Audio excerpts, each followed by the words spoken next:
ঘুমাই গেছেন গা ভাইরা আমার, টাকা দেখুন আল্লাহ হাবিব দেখা দিয়েছে, প্রমাণ করেছেন যেই পুরুষের যেই মহিলার ঘরে প্রথম কন্যা সন্তান হয়, আল্লাহর হাবিব বলেছেন ওই মহিলাগুলো ভাগ্যবতী, ওই ঘরের উপরে রহমত নাজিল হয়, রহমতের ফেরেশতা আসে। কিন্তু যেই মহিলার প্রথম ছেলে হয় এই ঘরে রহমতের ফেরেশতা নাজিল হয়, এটা বলা হয় নাই। টাকা দেখুন আল্লাহ হাবিব বলেছেন যার 3টা মেয়ে আছে, এই 3টা মেয়েকে দ্বীনি তালিম দিয়া নামাজি দিনদার ছেলের কাছে যদি বিয়ে দিতে পারো, তাহলে আল্লাহর তৈরি জান্নাত তোমাদের জন্য ওয়াজিব হয়ে যাবে। আর না হয় কোন যুক্তিতে আমি মেয়ে ফেলবো? কোন যুক্তিতে ফেলবো বলেন? আমি মেয়ে লালন পালন করবো, লালন পালন করার পরে স্বামীর সম্পূর্ণ অধিকার চলে যায়, বাবার কোনো অধিকার থাকে না। স্বামীর অধিকারটা এত বেশি, এক মহিলা এসে হুজুর সাল্লাল্লাহু আলাইহি সাল্লামের কাছে যখন নাকি এক লোক তার মেয়ের সম্পর্কে বলল, হুজুর আমার এই মেয়ে বিয়ে বসতে রাজি হয় না, তাকে একটু ওয়াজ করে দেন। হুজুর সাল্লাল্লাহু আলাইহি সাল্লাম বললেন যে তুমি বিয়ে বসো না কেন? তো মহিলা ডাক দিয়ে বলল, আল্লাহ নবী গো, বিয়ে বসলে স্বামীর কি প্রাপ্য আমার উপরে বর্তায় সেই সম্পর্কে একটু ওয়াজ করেন, এটা না জানা পর্যন্ত আমি বিয়েতে রাজি হব না। হুজুর সাল্লাল্লাহু আলাইহি সাল্লাম তখন স্বামীর হক বয়ান করতে গিয়ে বললেন, শোনো, তোমার স্বামীর যদি সমস্ত শরীরে পুঁজ হয়, রক্ত হয়, আর এই পুঁজ এবং রক্ত যদি তার স্ত্রী জিহ্বা দিয়া 4টা পরিষ্কার করে, তথাপি স্বামীর হক আদায় হয় না। তখন এই মহিলা কয়, হুজুর এই হক আমার দ্বারা আদায় করা সম্ভব নয়, এই জন্য আমি স্বামীও গ্রহণ করতাম। আল্লাহ হাবিব বলেন, আল্লাহ ছাড়া কাউকে সাজদা করার যদি অনুমোদন থাকতো, তাহলে আমি আল্লাহর হাবিব, আমি আল্লাহ রাসূল হুকুম দিতাম, দুনিয়ার মহিলারা তোমরা স্বামীর পায়ের নিচে সাজদা দাও। আর তো জোরে কর সুবহানাল্লাহ। শুধু তা না, এক মহিলা প্রশ্ন করে রাসূলকে, আল্লাহর নবী, আমার আব্বা আছে মনে করেন দোতলায়, অথবা পাশের রুমে, পাশের ঘরে আছেন, আমি হইলাম পাশের ঘরে, অসুস্থ আব্বাকে আমার স্বামীর অনুমতি। আলহামদুলিল্লাহ নাহমাদুহু ওয়া নাস্তাঈনুহু ওয়া নাস্তাগফিরুহু ওয়া নু'মিনু বিহি ওয়া নাতাওয়াক্কালু আলাইহি ওয়া নাউযু বিল্লাহি মিন শুরুরি আনফুসিনা ওয়া মিন সাইয়্যাতি আ'মালিনা। من يهده الله فلا مضل له ومن يضلله فلا هادي له ونشهد أن لا إله إلا الله وحده لا شريك له ونشهد أن سيدنا ومولانا محمدا عبده ورسوله الذي أرسل إلى الناس كافة بشيرا ونذيرا وداعيا إلى الله بإذنه وسراجا منيرا. أما بعد فقد قال الله تعالى في كلامه المجيد وفرقانه الحميد: أعوذ بالله من الشيطان الرجيم. بسم الله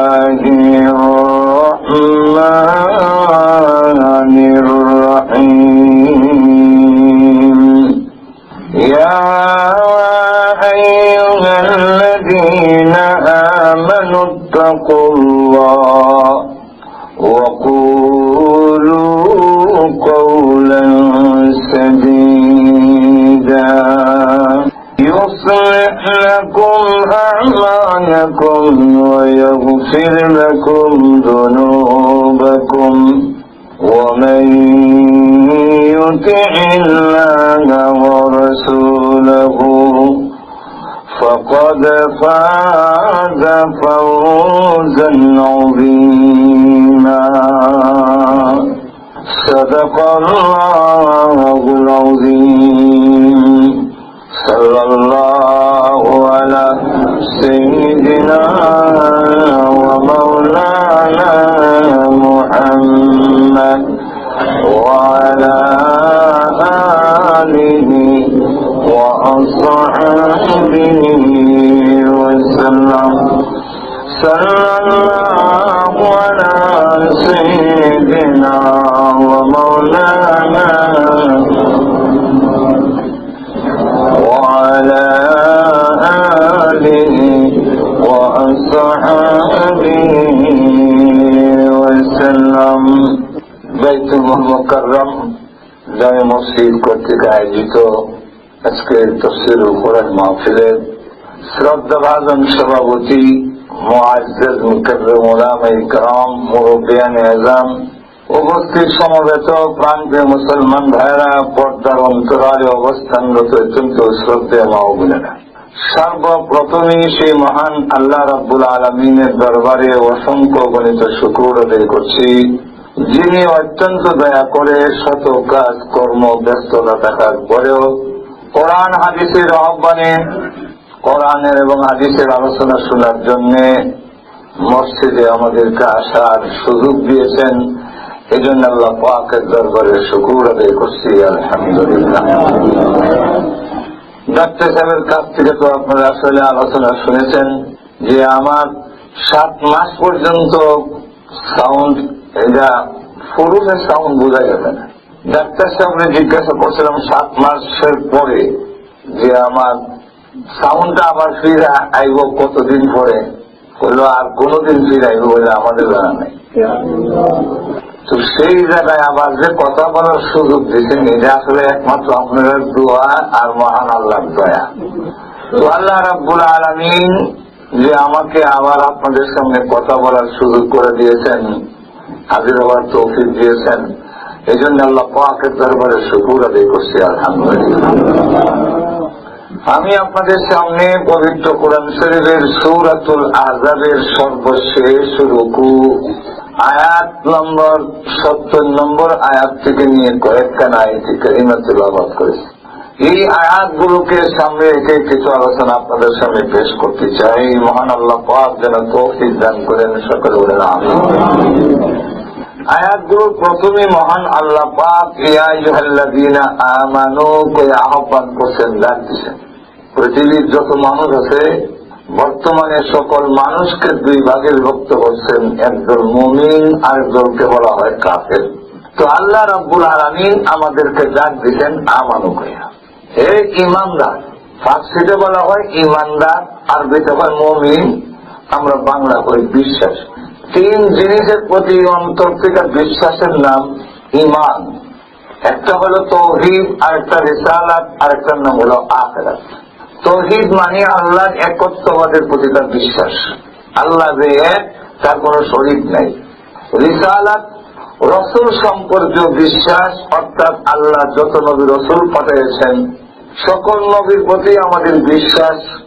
আর সর্বশ্রেষ্ঠ এবং সর্বশেষ নবী আর কোন নবী নাই, আমাদের নবী বিশ্ব নবী মুহাম্মদ সাল্লাল্লাহু আলাইহি ওয়াসাল্লাম, এর প্রতি বিশ্বাস। 2 নম্বর ও 3 নম্বরটা হলো আখিরাত। 2টা কাল মানুষের জন্য, একটার নাম ইহকাল আর একটার নাম পরকাল, একটার নাম দুনিয়া, একটার নাম আখিরাত। এই আখিরাতের জীবনের প্রতি, আখিরাতের লাইফের প্রতি বিশ্বাস স্থাপন করা অন্তর থেকে, এই 3 জিনিসের প্রতি যারা বিশ্বাস আছে তার নাম মুমিন। এই 3টার যে কোনো একটার প্রতি যদি তার বিশ্বাস থাকে না, তাহলে তাকে মুমিন বলা। আর দুগুলো বলে আল্লাহকে বিশ্বাস করে কিন্তু এক বিশ্বাস করে না। যেমন পৃথিবীতে অনেক মানুষ আছে যারা মূর্তির পূজা করে, যাদেরকে আমরা বলি হিন্দু। আসলে হিন্দু তো কোনো ধর্মের নাম নাই, সারা ধর্মের নাম ছিল সনাতন ধর্ম। এদের ধর্ম প্রবর্তক যিনি ছিলেন, তিনার কথার উপরে এরা নাই। এদের ধর্মের মধ্যে শিরকের কথা ছিল না, তার ধর্মের মধ্যে ছিল এই কথা লেখা, বিশ্ব ওই নবী যখন আসবে যার নামে প্রথম অক্ষর হবে ম, শেষের অক্ষরটা হবে দ। তার বাবার নাম হবে আব্দুল্লাহ, মার নাম হবে আমেনা। মক্কার নগরী নামে জায়গায় আবির্ভাব হবে, মদিনায় তিনি হিজরত করবেন। যার ধর্মে গরুর গোশত ভক্ষণ করা জায়েজ হবে, সেই ধর্ম গরু আসলে আমাদের সনাতন ধর্ম পুরাতন হইয়া যাইবে। তার ধর্মগুলো রেখে গেছে যে তার ধর্মে গরুর গোশত ভক্ষণ করা জায়েজ হবে, আর এরা আমার গরুরেরা এই যে মাই আল্লাহ বানাইছেন তারা আশরাফুল মখলুকাত, তারা হয়ে যায় নিকৃষ্ট নিজেরা নিজেরা। আল্লাহ বানিয়েছেন আশরাফুল মখলুকাত, সৃষ্টির সেরা। মানুষের দাম ফেরেশতার চেয়ে তো বেশি না কম? এরার মা যদি গরু হয়, এরা বড় দেব, এর বাপ, আর এরা হইব কার আওলাদ? দাম বাড়লো না কমলো? গরু আমার বাপ হয় কেমনি? কথা বলছেন তো। যাই হোক, তারা ধর্মগুরুর কথা তো তারা নাই, তারা মূর্তি পূজায় হয়ে গেছে। যদিও আল্লাহ বিশ্বাস করে, তারাও আল্লাহ বিশ্বাস করে, কিন্তু এক আল্লাহ না, বহু আল্লাহ। যেমন এমন লোক আছে যারা আল্লাহ বিশ্বাস করে কিন্তু তিন আল্লাহ বিশ্বাস করে। তারা আল্লাহ বিশ্বাস করার পরও তারা মুমিন বলা, দুই আল্লাহ বিশ্বাস করে, দুই খোদা। কোরআনে আছে, কেউ আল্লাহ বলছেন যে আমার কোন ছেলে নাই, আমার মা বাবা নাই, কিন্তু একদল আছে যে যিনি হলেন নবী, তাকে আল্লাহ ছেলে বানায় যায়। এমন দল আসেনি? আল্লাহ কিছু বলছেন, ওয়াকালাতিল ইয়াহুদু উযাইরুন ইবনুল্লাহ ওয়াকালাতিন নাসারা মাসীহু ইবনুল্লাহ। আল্লাহ বলেন, ইহুদিরা বলে উযাইর আলাইহিস সালাম আমার ছেলে, অথচ তিনি আমার ছেলে নয়। আমার ছেলে কেউ হয় না, আমার কোন ছেলেই নাই, আমার কোন অংশ নাই। আর ছেলে হইলে আমার অংশ হয়ে যায়, ঠিক না? এরা আবার ছেলে মানে নাতিপতি মানে না। একবার খ্রিস্টানদের সাথে এক বহস কাসেম নানসির রহমাতুল্লাহ আলাইহি, এরা প্রমাণ করবে যে ঈসা আলাইহিস আল্লাহর ছেলে, আর উনি প্রমাণ করবেন আল্লাহর কোন ছেলে হয় না। তো বাসের মধ্যে দেখবেন, রাস্তার মধ্যে দেখলেন একবার ক্ষেতের মধ্যে আল বইতেছে, তো কাগরও অনেক পুরোনে সেটলে গেছে। এবারে ডাক দিল বলে দিগাও, তো বেটা কাসেম নানসির দেখে কাগজ ঠিক করতে হয়েছি, যে বলে আমরা আলিমুলের মধ্যে কিছু ঠিকঠাক করতে যায়। তো আমার হলো যে না, যেমনি আছে এমনি তাও তুমি আমার কাছে আইছে। আমার বলে বললো যে আমার কাছে একটা বহাজও দিত, কাপড়টা একটু বদলাই আই, মানে যেমনি আছে এমনি তো সে খুব জমানের দরকার নাই, কাপড় নামানের দরকার নাই, যা না জানতাম তুমি আমাদের বসে যাবে, আমি যা বলবো তুমি তা করবে। কয়েকটা বলতো কি করতে বলবে না, আমি যে একটা শেয়ারও বলবো, আর ওই খ্রিস্টান আলেম একটা শেয়ারও বলবে, আর একটা শেয়ারও তুমি বসে দিও। কিন্তু আমরা তো ফাউরা নিচে, তুমি কিন্তু ফাউ দিতে পারো টেবিলের উপরে। তো এই সময় কিন্তু ওই খ্রিস্টান আলেম তোমার এই কথা করতে পারে, ব্যাপ্তব করে তোমার জামাতে ব্যাপ্তব করতে গেছে, তখন তুমি কিন্তু যাবে না, পাল্টা ধমক দিবা, এই আমি ব্যাপ্তব, তুই ব্যাপ্তব, তুই ছিল ওখানে খেলা খেলা যে আমি আল্লাহ নাকি। তুমি এতটুকু বয়ে বইয়েতে করে যা করার লাগে সব আমি করবো। তো আমাদের দেশের পাবলিকের কোন আলেমে যা করে দেয় তা করতে তো একটু ব্যস্ত কম করে না, বরং আর বাংলায় করে দেয়, ঠিক না? তুমি নাকি এক চেয়ারও বইছে, বইয়ার টেবিলের রং করেছি, সে টুক লাগায় কাপড় শর্ট, এটা যদি টেবিলের মাউলিত অবস্থা কিরম দেখা যায় বুঝতে পারতো। এমন সময় এবার হচ্ছে ওই বিরাট কাপড় করতে গেছে, এমনি ধমক দেখায় চেনা থাকি কেন আমাদের বিরাট দুঃখ তারা তুই আমি আল্লাহ নাকি, আল্লাহ নাকির ঘরে নাকি নেই, এমনি লোকটা ডাক দেওয়া হয় আল্লাহ তো কোন নাকি নেই, কাসেম নাম হইতে হয়, তাই যদি হয় সেটা আল্লাহ ছেলেও নেই। আর যদি বলেন, আর যদি বলেন আল্লাহ ছেলে আছে তাকে নাতি মানতে হবে, ছেলে তাহলে তো নাতি বেশি পারে। আর দুধের এখন না, এই যে তার জমান বন্ধ হয়েছে, আমরা কি বল, আমার যখন ছেলে আছে নাতি হইতে পারে না, দুই একজনও করেন বাকিরা বল না, আর দুধের এখন হইতে পারে কিনা। এখন যদি আপনি ছেলে মানেন তো নাতি মানবেন না, এবারে নাতি রাখি বলেন নাতি বলে নাতি তো হয় না, সে নাতি না হলে ছেলে হবে না, কিনা। তো আল্লাহ রাব্বুল আলামিনের সাথে নবীকে হোক আর কাউকে হোক আল্লাহ জাতের সাথে গুণের সাথে যখন শরীক করে ফেলে, সে আর মুমিনের সিফত তাকে লাভ করে। দেখেন কাদিয়ানিরা, আমাদের দেশে একটা দল আছে যার নাম কাদিয়ানি, কিনা গোলাম আহমদ কাদিয়ানির অনুসারী, সেরাক বিবির হুয়া গুলাম মুর্তজা, তার বাবার নাম, মার নাম সেরাকদ্দিন, তার নাম হইল গোলামে আহমদ। যেরকম কিয়ামত গোলামে আহমদ কাদিয়ানী। তারে একজনে নবী বানাই দিয়েছিল আমাদের মধ্যে ডিভাইড করার জন্য। কথা বলছেন না? কারণ আমরা দুর্বল করতে গেলে আপনার একবার যদি 5টা সন্তান থাকে, এটা যদি ধ্বংস করতে হয় তো ব্যয়ের মধ্যে ডিভাইড করে দিচ্ছে। ঠিক তেমনি ভাবে মুসলমানকেও ধ্বংস করতে হইলে যেই পরিমাণ অস্ত্র দিয়া পিটাইয়া গুলা বারত ব্যবহার করিয়া মুসলমানের ক্ষতি করা যায় না, এর চেয়ে বেশি ক্ষতি করা যায় মুসলমানের যদি অনৈক্য বিভাগ যদি সৃষ্টি করে দেওয়া যায়। আপনি মনে করেন ইতিহাস প্রমাণ, যদি গুলাবার সারে মারে এর দ্বারা মুসলমান কিছু মরে, বাকি মুসলমানের ইমান আরো শক্ত হয়। আসতে করে মহিলাও আছে, শুনতে করে আপনারা আওয়াজ, কোন অসুবিধা শুনলেন আপনারা? মহিলা যদি আপনারা আওয়াজ শুনলে অসুবিধা আছে? একটু জোরে জোরে কন যে মুসলমান যদি মারে, ইমানদারের ইমানের উপরে যদি আঘাত করে এতে ইমান শক্ত হয় না শেখে যায়? আর বলে ইতিহাস সাক্ষী, ওই দিকে আমি গেলে সময় পেতে পারবো না। আর বেশি একটা লম্বা ওয়াজ করার পারমিশন আমার নাই, কথা বুঝেন না? এখন ওই পারমিশন আইছে না।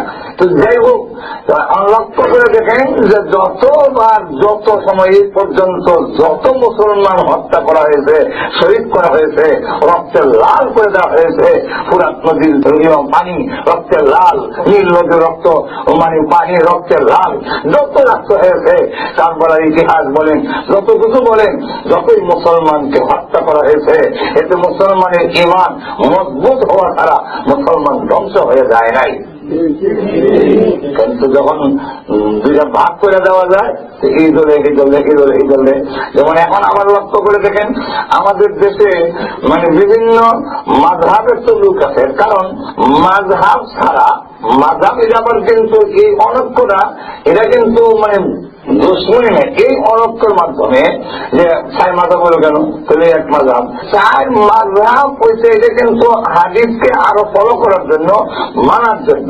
আমরা যে মাযহাব মানি এটা কিন্তু কোরআন হাদিস বাদ দিয়ে মাযহাব মানি না, আমরা মাযহাব মানি কোরআন, মাযহাবের যারা মুস্তাহিদিন তাদের ব্যাখ্যা মানি কোরআন মানার জন্য। মাযহাবের ইমামরা যদি কোরআন হাদিসের বিরোধী বলে তাহলে আমরা কেউই মানবো না। মানবেন আপনারা? বলেন মানবেন? কিন্তু যেখানে কোরআন শরীফের সুস্পষ্ট নাই, অথবা কোরআনের মধ্যে তাকলিদ মানা যায় না, হাদিসের মধ্যে তাকলিদ মানা যায় না, যদি কেউ বলে হাদিসের তার কোরআন আছে আমি কোরআন মানবো, তো কোরআনে তো মদ খাওয়ার কথাও আছে, কোরআনের মধ্যে মদ খাওয়ার কথাও আছে, এবং বলতে মদ খাওয়ার মধ্যে লাভও আছে, কত আছে। লাভ যখন আদানি খাই, কোরআনের মধ্যে আছে নেশাগ্রস্ত অবস্থায় মদ খাই না, মাথা যখন চক্কর দেয় এই সময় যায় না, একটু পরে দেয় নামাজ। এখন কি কেউ মদ খাইয়া একটু মাথার কোরআনে ছেড়ে দিলে মসজিদ আগুন দেয় জীবনে কি হবে? মদ কম যায়? এত দূরে বলে কোরআন শরীফে আছে তোমাদের যাদের শক্তি আছে রোজা না রেখা মিসকিন রেখে দিয়ে যাবে। তাহলে আমরা যারা শক্তি সামর্থ্য আছে রোজা রাখার মতো রোজা না রেখা মিসকিন রেখে দিয়ে দিলে, খাওয়াইতে দিলে সর্বত কোরআন আছে, তো কোরআনে আছে। কিন্তু কোনটা মানা যাবে কোনটা মানা যাবে না এটা বলার জন্য সেই বড় বড় আলেম মুস্তাহিদরা বলে দিবে, ইমামরা বলে দিয়েছেন কোন আয়াত মানা যাবে কোন আয়াত মানা যাবে না, হাদিসের তাকলিদ মানা যাবে না, কোনটা মানা যাবে কোনটা মানা যাবে না, এটাই ইমামরা বলে দিয়েছেন। এর নামে মাযহাব। কোরআনের মধ্যে যার ব্যাখ্যা দেয় নাই, কোরআনে সুস্পষ্ট বলে নাই, অথবা একটা শব্দের যদি দুইটা অর্থ হয় যার ব্যাখ্যা দেওয়া হয়নি, তখন এটার ব্যাখ্যা আপনি কি করে মানবেন, কি করে বুঝবেন যে এটা কোনটা আপনি মানবেন?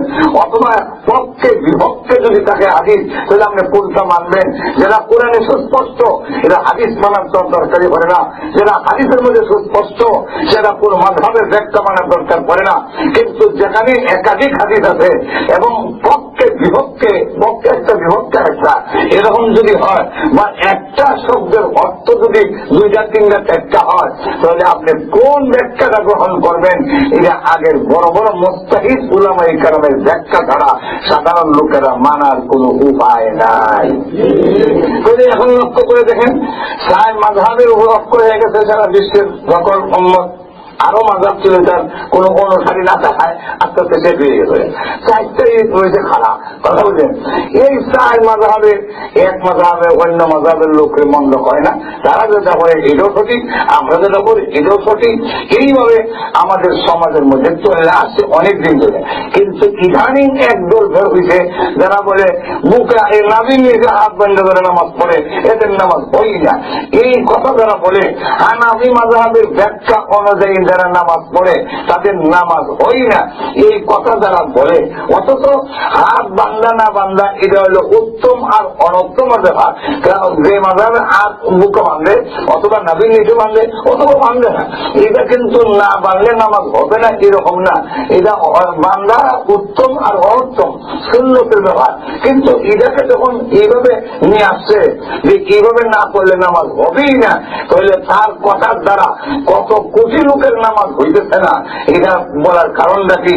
প্রায় হানাফি মাযহাবের ব্যাখ্যা অনুযায়ী 170 কোটি যদি বর্তমানে মুসলমান হয়ে থাকে বিশ্বে, এর মধ্যে 100 কোটি হইল হানাফি মাযহাবের ব্যাখ্যা অনুযায়ী নামাজ পড়ে।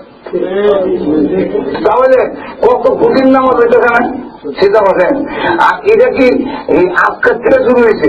বহু আজকে রসুলের যুগ থেকে তো এইভাবে নামাজ পড়া শুরু হয়েছে। তাহলে তার এই কথার দ্বারা কত বড় একটা বিভ্রান্তি সৃষ্টি হয়। এই কথা দ্বারা বলা হয়েছে এটাও আরেকটা ষড়যন্ত্র মুসলমানের মধ্যে বিভেদ সৃষ্টি করা। তো ঠিক তেমনি ভাবে বিভেদ সৃষ্টি করার জন্য গোলাম আহমদ কাদিয়ানীরে নবী বানায় দাঁড় করাইল। কথা বলছেন না? এখন যদি কেউ বলে আল্লাহ মানি রসুল মানি, কিন্তু রসুলকে শেষ নবী মানি না, এত না মানার কারণে সে আল্লাহ মানে, নবীরাও মানে, আমাদের নবীকেও মানে। শুধু মানে না আমাদের নবী শেষ নবী নয়, আরো নবী আসিতে, এই কথাটা মানলে সে আর মুমিন থাকবে না। বলেন কি থাকবে না? মুমিন। কারণ সর্বশেষ নবী অন্তর নবী নাই। এখন নবী বন্ধ ওখানে, নবী একটা রহমত বন্ধ হইতো কেন? রহমত আমার বন্ধ হইতো না। আমার যদি বন্ধ না হয় কে আমার তা হইতো না তোমার কথা। যারা আমাদের নবীকে শেষ নবী মানে না, এই আকীদা পোষণ করে যে নবী আসতে থাকবেই, তাহলে সে কিয়ামত বিশ্বাস করে না। অথচ কিয়ামত বিশ্বাস করাটাও ঈমানের একটা। আমরা বিশ্বাস করছি না ওয়াল ইয়াউমি, এত দূরে বলেন ওয়াল ইয়াউমি ওয়াল বা'সি বা'দাল মাউত, আছে না? তাহলে আমরা কিয়ামত বিশ্বাস করিনি। আল্লাহ বড় আসতে বলে বিশ্বাস করেন না আপনারা কিয়ামত? কিয়ামত যদি বিশ্বাস করেন, এমন যদি বলবে আমি নবী আইতে থাকবে, কিয়ামত তো হবে না। কেন? আল্লাহ রসুল বলছেন একজন মুমিন যতদিন পৃথিবীতে বেঁচে থাকবে আল্লাহ তার সম্মানার্থে আসমান জমিন ভাঙবেন না। তা আর কেউ যদি ইমানদার নাও থাকে, যিনি নবী হবেন ওনার তো ইমান থাকবে। এই সিলসিলা চালু থাকলে আর কেউ নেই, সব মনে করেন বেঈমান, কিন্তু নবী তো ইমানদার, ওনার কারণে আল্লাহ আসমান জমিন ভাঙত না। জীবনে কোনদিন কিয়ামত হওয়ার সম্ভাবনা গেল। 2-3 নম্বর হল কেউ যদি আল্লাহ বিশ্বাস করে নবীকেও শেষ নবী মানে, কিন্তু শুধু মানে না, আবার পরকাল বিধান মানুষ হচ্ছে বললে সে হয়ে যায় কবল, আবার পরকাল কিও এই কথা যদি বলে সে আর মুমিন থাকে না। তাহলে মুমিনের জন্য তাওহীদ, রিসালাত, আখিরাত, পরকালের প্রতি বিশ্বাস স্থাপন করিতে আমরা বিশ্বাস করি। এই জন্য আল্লাহ মুমিনের পরিচয় দিতে গিয়ে বিভিন্ন জায়গায় বলছেন ওয়াবিল আখিরাতি হুম ইউকিনুন,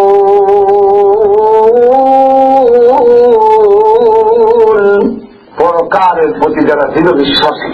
দৃঢ় বিশ্বাস কারে হয়? বাংলা ঈদের আমরা অনেক বুঝে রয়েছি, বাংলা বই বুঝে রয়েছি। এখন আবার দৃঢ় বিশ্বাসকে আপনি বুঝতে বলুন, তো দৃঢ় বিশ্বাস কারে হয়? বিশ্বাসের উপরে বিশ্বাস, এটার নাম দৃঢ় বিশ্বাস। এটা একদম করলে বুঝাই। 5 সাথে কত হয়? অঙ্ক বলছেন না? অঙ্ক 5 সাথে 5 সাথে কত? 12।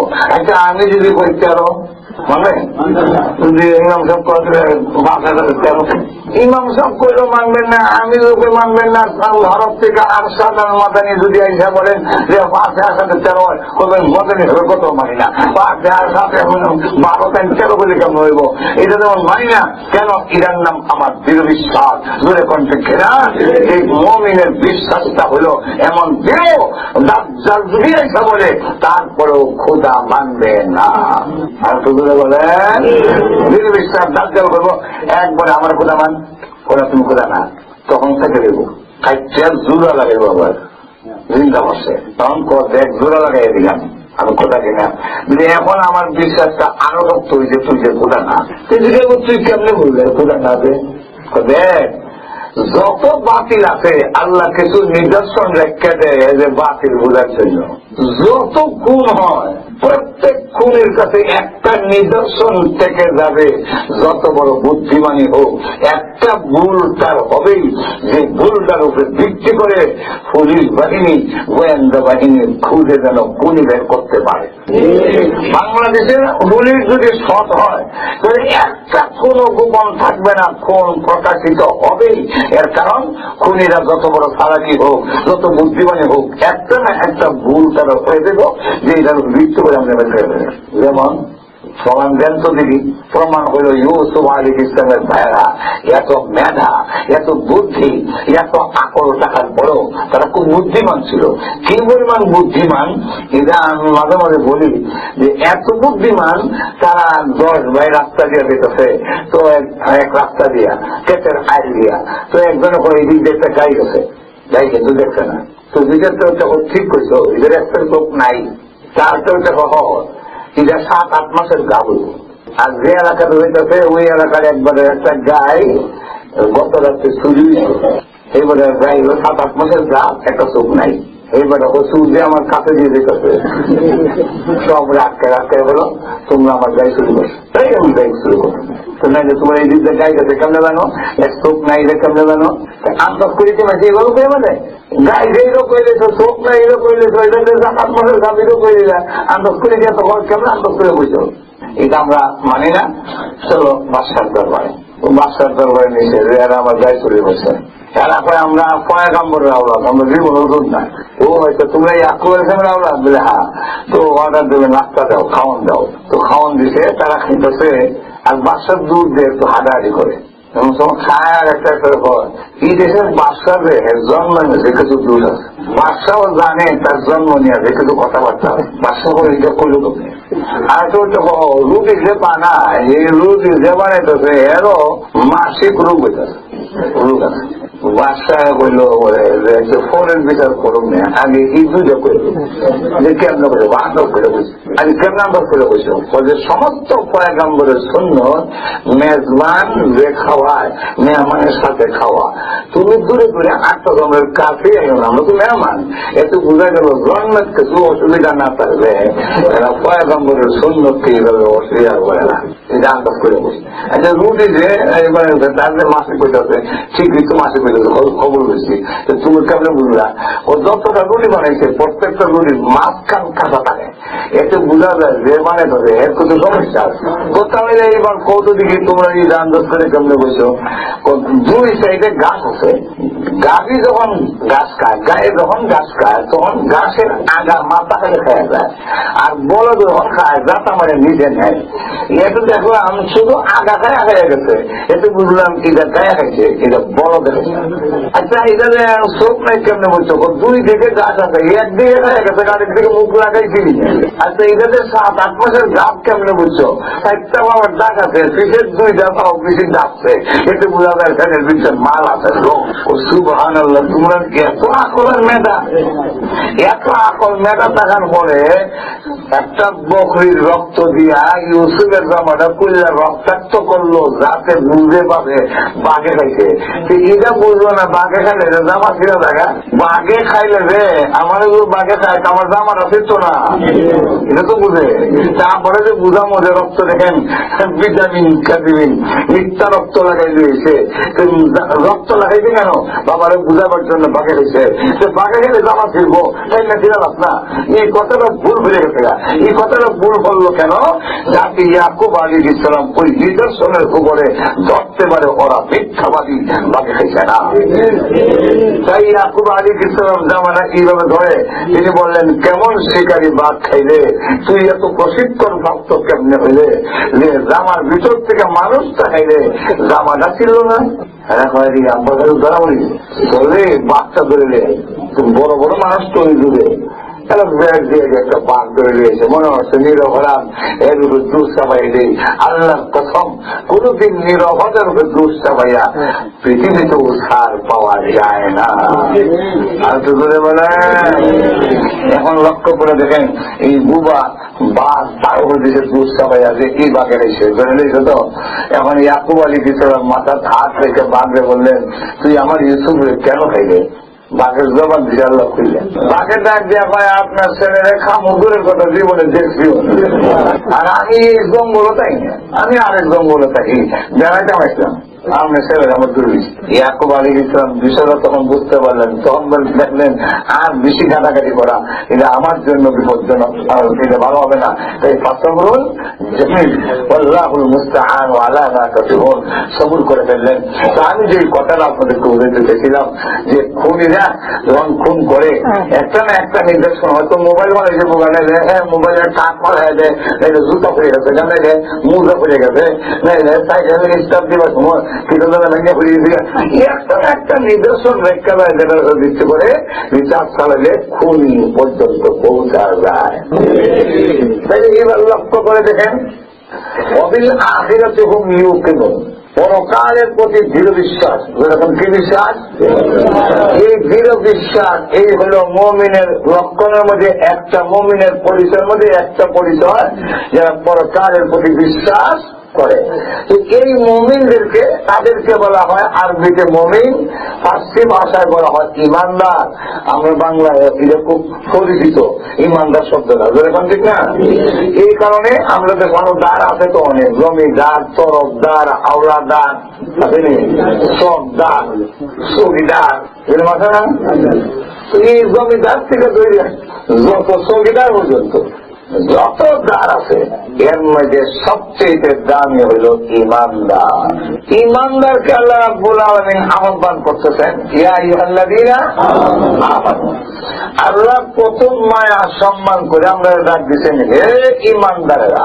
আল্লাহ রাব্বুল আলামিন পুরুষ হোক আর নারী হোক, ইমানদার আল্লাহর কাছে সবচেয়ে দামি। এই কারণে আল্লাহ ইমানদার বলে ডাক দিয়েছেন।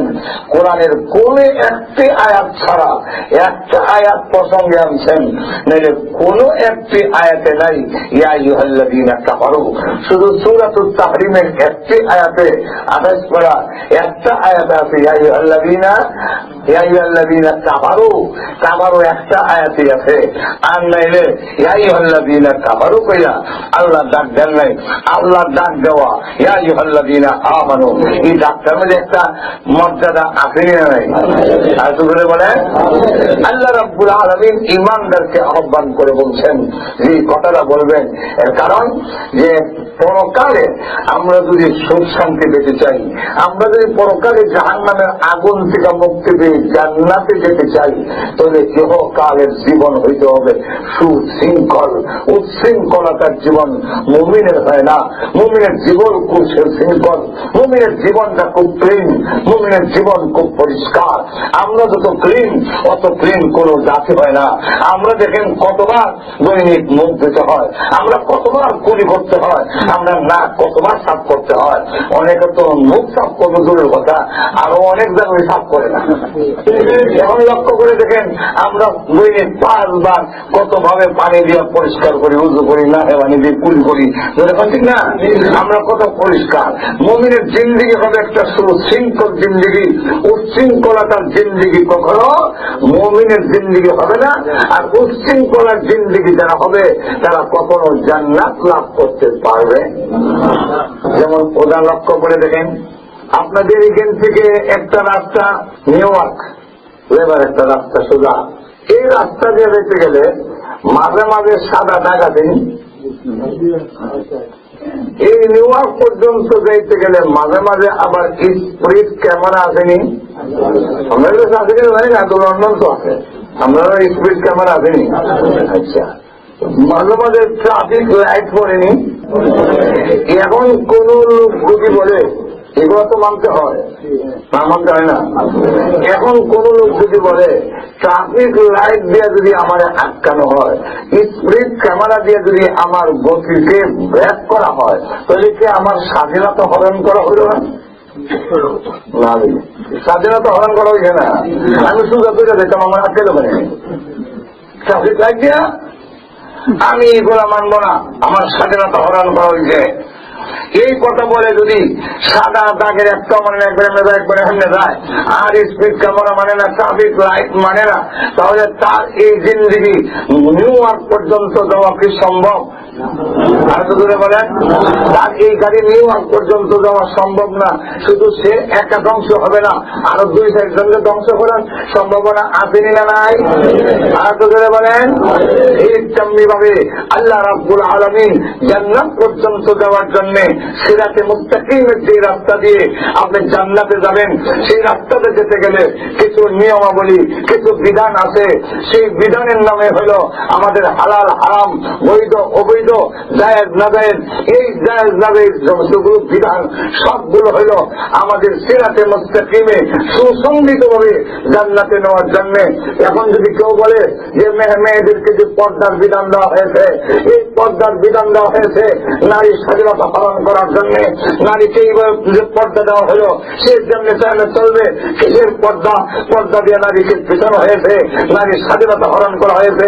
এই কথা যদি বলে তাহলে আসলে সে তো সুশৃঙ্খল নয়, সে উচ্ছৃঙ্খল। আর দুপুরে বলেন, যদি কেউ বলে যে এইভাবে আমরা আর মানতে পারি না, যদি মানি তাহলে পিছনে চলে যেতে হয়, এই কথা যদি বলে যে আমরা যদি পর্দার বিধান মানি, তাহলে লক্ষ্য করে দেখেন ১,৫০০ বছর পিছনে যেতে হয়, ১,৫০০ বছর পিছনে চলে যেতে হয়। কারণ ১,৫০০ বছর আগে পর্দার বিধান না দিয়েছিল। তাহলে আমরা এত আগ্রহ, এত ইচ্ছা করতে পারি না। এই কথা যদি বললে তার ইচ্ছা মতে জীবন চালায়, তাহলে উন্নতি না হইয়া অবনতি হবে। এক্সাম্পল, উদাহরণ দেখেন, আমরা মাইক তৈরি তো বোঝা নিলাম, আমরা দেশের মাইক হইলে বোঝা নিলাম। আমি দেশ থেকে যেহেতু আইছি, উদাহরণ তো দেশ থেকেই দেবো, আর আপনারা কিছু বুঝলেন দেশ থেকে। মাইক যে বানাইছে আজ থেকে মনে করেন 200 বছর আগে মাইক বানাইছে, কথা বলছেন না?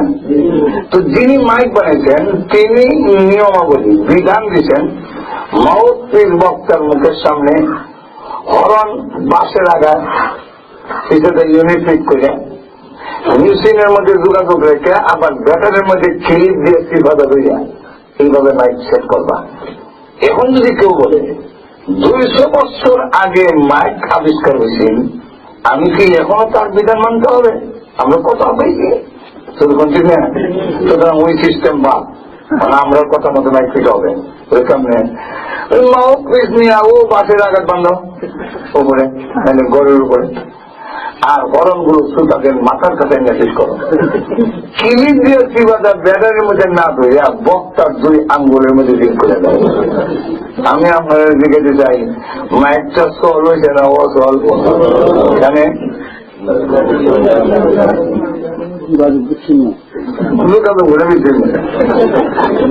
আরো ভালো। আগে হাতির ব্যাটারির সাথে এখন বক্তার আঙ্গুলে দিয়েছে, আরো উন্নত সিস্টেম, আরো উন্নত। কিন্তু আসলে মাইক অচল হওয়ার কারণ হইল মাইক বানানেওয়ালার কথা মানে নাই, তার ইচ্ছা মতো সেট করছে। ঠিক তেমনি হবে আমাদের বানানেওয়ালার বিধান হইল পর্দার বিধান। এখন যদি কেউ বলে এই বিধান ১,৫০০ বছর আগে না দিয়েছেন, এটা বদলাই আমরা সিস্টেম ফিট করুন, তাহলে তার কথা মানলে আমাদের সমাজ অচল হওয়ান ছাড়া সচল হবে না, হতে পারে না। তাহলে এখন আসুন, সুশৃঙ্খল জিন্দিগি ছাড়া জান্নাতে যাওয়া সম্ভব নয়। সুশৃঙ্খল মানে হালাল হারাম, বৈধ অবৈধ, জায়েজ না জায়েজ করো না, এর উপরে জীবন পরিচালনা করতে হবে, তবেই জান্নাত পর্যন্ত আমাদের গাড়ি গিয়ে পৌঁছা সম্ভব। এখন শৃঙ্খলা কিভাবে করবেন? ইহকালের শৃঙ্খলা জীবন কেমনে করা হবে? সেই শৃঙ্খলা করার জন্যে আল্লাহ আমার আয়াতের মধ্যে দুইটা নীতিমালা দিয়েছেন। মুমিনের জিন্দেগি সুশৃঙ্খল কিভাবে হবে তার নীতিমালা উল্লেখ করেছেন, এবং সেই নীতিমালা যদি আপনি গ্রহণ করেন তাহলে কি পুরস্কার পাবেন সেটাও আমার তেলাওয়াতকৃত আয়াতে আল্লাহ উল্লেখ করে দিয়েছেন। এর মধ্যে সমাজহিত কম 1 নম্বর নীতিমালা, ইহকালের জীবনকে সুশৃঙ্খল করার জন্য, মুমিনের জিন্দেগিকে শৃঙ্খলাবদ্ধ করার জন্য উচ্ছৃঙ্খল যাতে না হয়, তাহলে কেমনে করবেন? আল্লাহ প্রথম নীতিমালা বলেছেন, ইয়া আইয়ুহাল্লাযীনা আমানু ইত্তাকুল্লাহ। ইয়া আইয়ুহাল্লাযীনা আমানু ইত্তাকুল্লাহ। এই ইত্তাকুল্লাহকে এটা হল মূল, প্রথম মূল নীতি। ইত্তাকুল্লাহ মানে আমরা এখানে যারা আছি সবের এই বিশ্বাসের মধ্যে কি কোন ত্রুটি আছে যে আমরা একদিন পৃথিবীর থেকে বিদায় হয়ে আল্লাহর আদালতে আমাদের সকলের জবাবদিহি করতে হবে, জীবনের হিসাব নিকাশ দেওয়ার জন্য আল্লাহর কাছে দাঁড়াইতে হবে, এবং পৃথিবীতে আমরা যারা আছি সকলকে আমাদের আল্লাহ দেখতেছেন এবং আল্লাহ আমাদের সাথে আছেন, এই বিশ্বাস কি আপনাদের আছে? একটু ধরে কম, আল্লাহ আমাদের সাথে আছেন তো? ঈদের মতো লাগে দিতে দেশ। এখন আইসে ইন্টারনেটের যুগ। আপনারা ভালো করে একটা কথা জেনে রাখেন, ইসলাম ইন্টারনেটের সিস্টেম আছে নাই। রসুলকে যদি গাইবি এইভাবে আওয়াজ দিয়ে বলা হইতো, হে মুহাম্মদ নামাজ পড়ো, আমি আল্লাহ বলছি, এটা তো বলতে পারতেন। সিস্টেম আল্লাহ থেকে জিবরাইল, জিবরাইল থেকে রসুল, রসুল থেকে সাহাবি, সাহাবি থেকে তাবিঈন, তাবে থেকে তাবিঈন, আইম্মায়ে মুজতাহিদিন, এইভাবে ধারাবাহিক ভাবে ইসলামের নীতিমালা আমাদের কাছে পৌঁছে। ইন্টারনেটে হঠাৎ করে আপনি দেখলেন তারা চিনেন না, তার বাবু চিনেন না, 14 গোষ্ঠী চিনেন না, রুমাল মাথার দিয়ে বলছে বস কি তাও জানলেন না। ন্যূনতম জানার জন্য একটা ব্যবস্থা হইল, একজনের সাথে 3 দিন থাকেন, তুই বুঝবেন কিরকম। 2 নম্বর হল লেনদেন করেন, তুই বুঝে নেবেন কয় নম্বরের বলা মানুষ। কারণ লেনদেন এর মধ্যে গিয়েও বলে একটা লাগে। হ্যাঁ না কইবে। 3 নম্বর হল আত্মীয়তা করেন, দেখবেন যে শ্রীরামুল বেড়া রিবেল বেড়াতে লাগা। বিয়া দেওয়ার পরে যখন বিয়াই হয়েছি তখন দেখি আল্লাহ তার মতো ইন্টারনেট মাধ্যমে ইসলাম আসে না। ইন্টারনেটের কাছ থেকে গ্রহণ করলে আপনার আমলের দুর্দশা হওয়ার সম্ভাবনা। এখানে এটা একটা এক্সাম্পল আমি দিই, এখন আবার দিই। সৌদি আরবের মানজারি সবাই লাম্বানাবাদী আবার মাথার হোটেল রুমাল আসেনি। তা আমরা একবার সৌদি আরব থেকে দুধ বাখাইয়া কিছু ফুলছে, আর স্বাস্থ্য ভালো হইলে এরা মানায় বেলা তো পাঞ্জাবি করিয়া রুমাল মাথার দিয়া দেশ হয়েছে, সুন্দর মানায়। তো যে ভাই বাড়ির থাকে সে কয়, আরে আমি তো সৌদি আরব দেখলাম না, এই পাঞ্জাবির গাও দিয়ে আমিও দেখতাম, সুযোগকারী তালাশ করতো। একদিন এই ভাই গেছে শ্বশুর বাড়ি, পাঞ্জাবি আর রুমাল দেখে আসতে সুযোগ, বস পাঞ্জাবিটা গা দিচ্ছে, রুমালটা মাথার দিতে গিয়ে গ্লাসের সামনে দেখে তারও একবারে খারাপ না ভালোই। তো আমরা শুরু সময় দেখছি যে যেদিন ভালো কাপড় পরতাম এদিন পাশের যে বাজার আছে এই বাজারে সব কন্যা দিয়ে হইতো না, কারণ বোঝার কাপড় কেউ না দেখে কেমন হইতো। তখন মানায় যখন সুন্দর একটু বাজারটা সব করতে হয়। আল্লাহ কি মসজিদ বাজারে যখন গেছে গিয়ে ঢুকছে দেখেন মসজিদে আসরে আজান দিতেছে, তখন করে নামাজ আমি ঠিকভাবে করি না, আজকাল যে লামা ভাঞ্জিবার রুমাল মাথা দিছি, যদি নামাজ পড়ি আমাদের গ্রামের এলাকার আবার এটা আছে, নামাজ কম করলেও যদি ভাঞ্জাবিওয়ালা লামা ভাঞ্জাবি রুমাল নামাজ না পড়ে সমালোচনা করবো লেগে।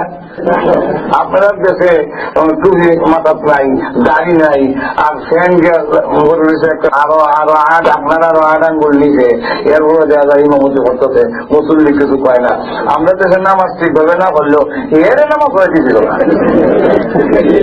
ঠিক নিজে এর নামাজ দরকার হয়, এ বাড়ি থেকে ইমামতি দিল, আমি না আমার না কথা বলি ঠিক না। তখন পাঞ্জাবি যখন বললাম রুমালটা দিলে আমার বেন্ড হয়ে গেল, মসজিদের নামাজটা আটকা হয়ে যায়।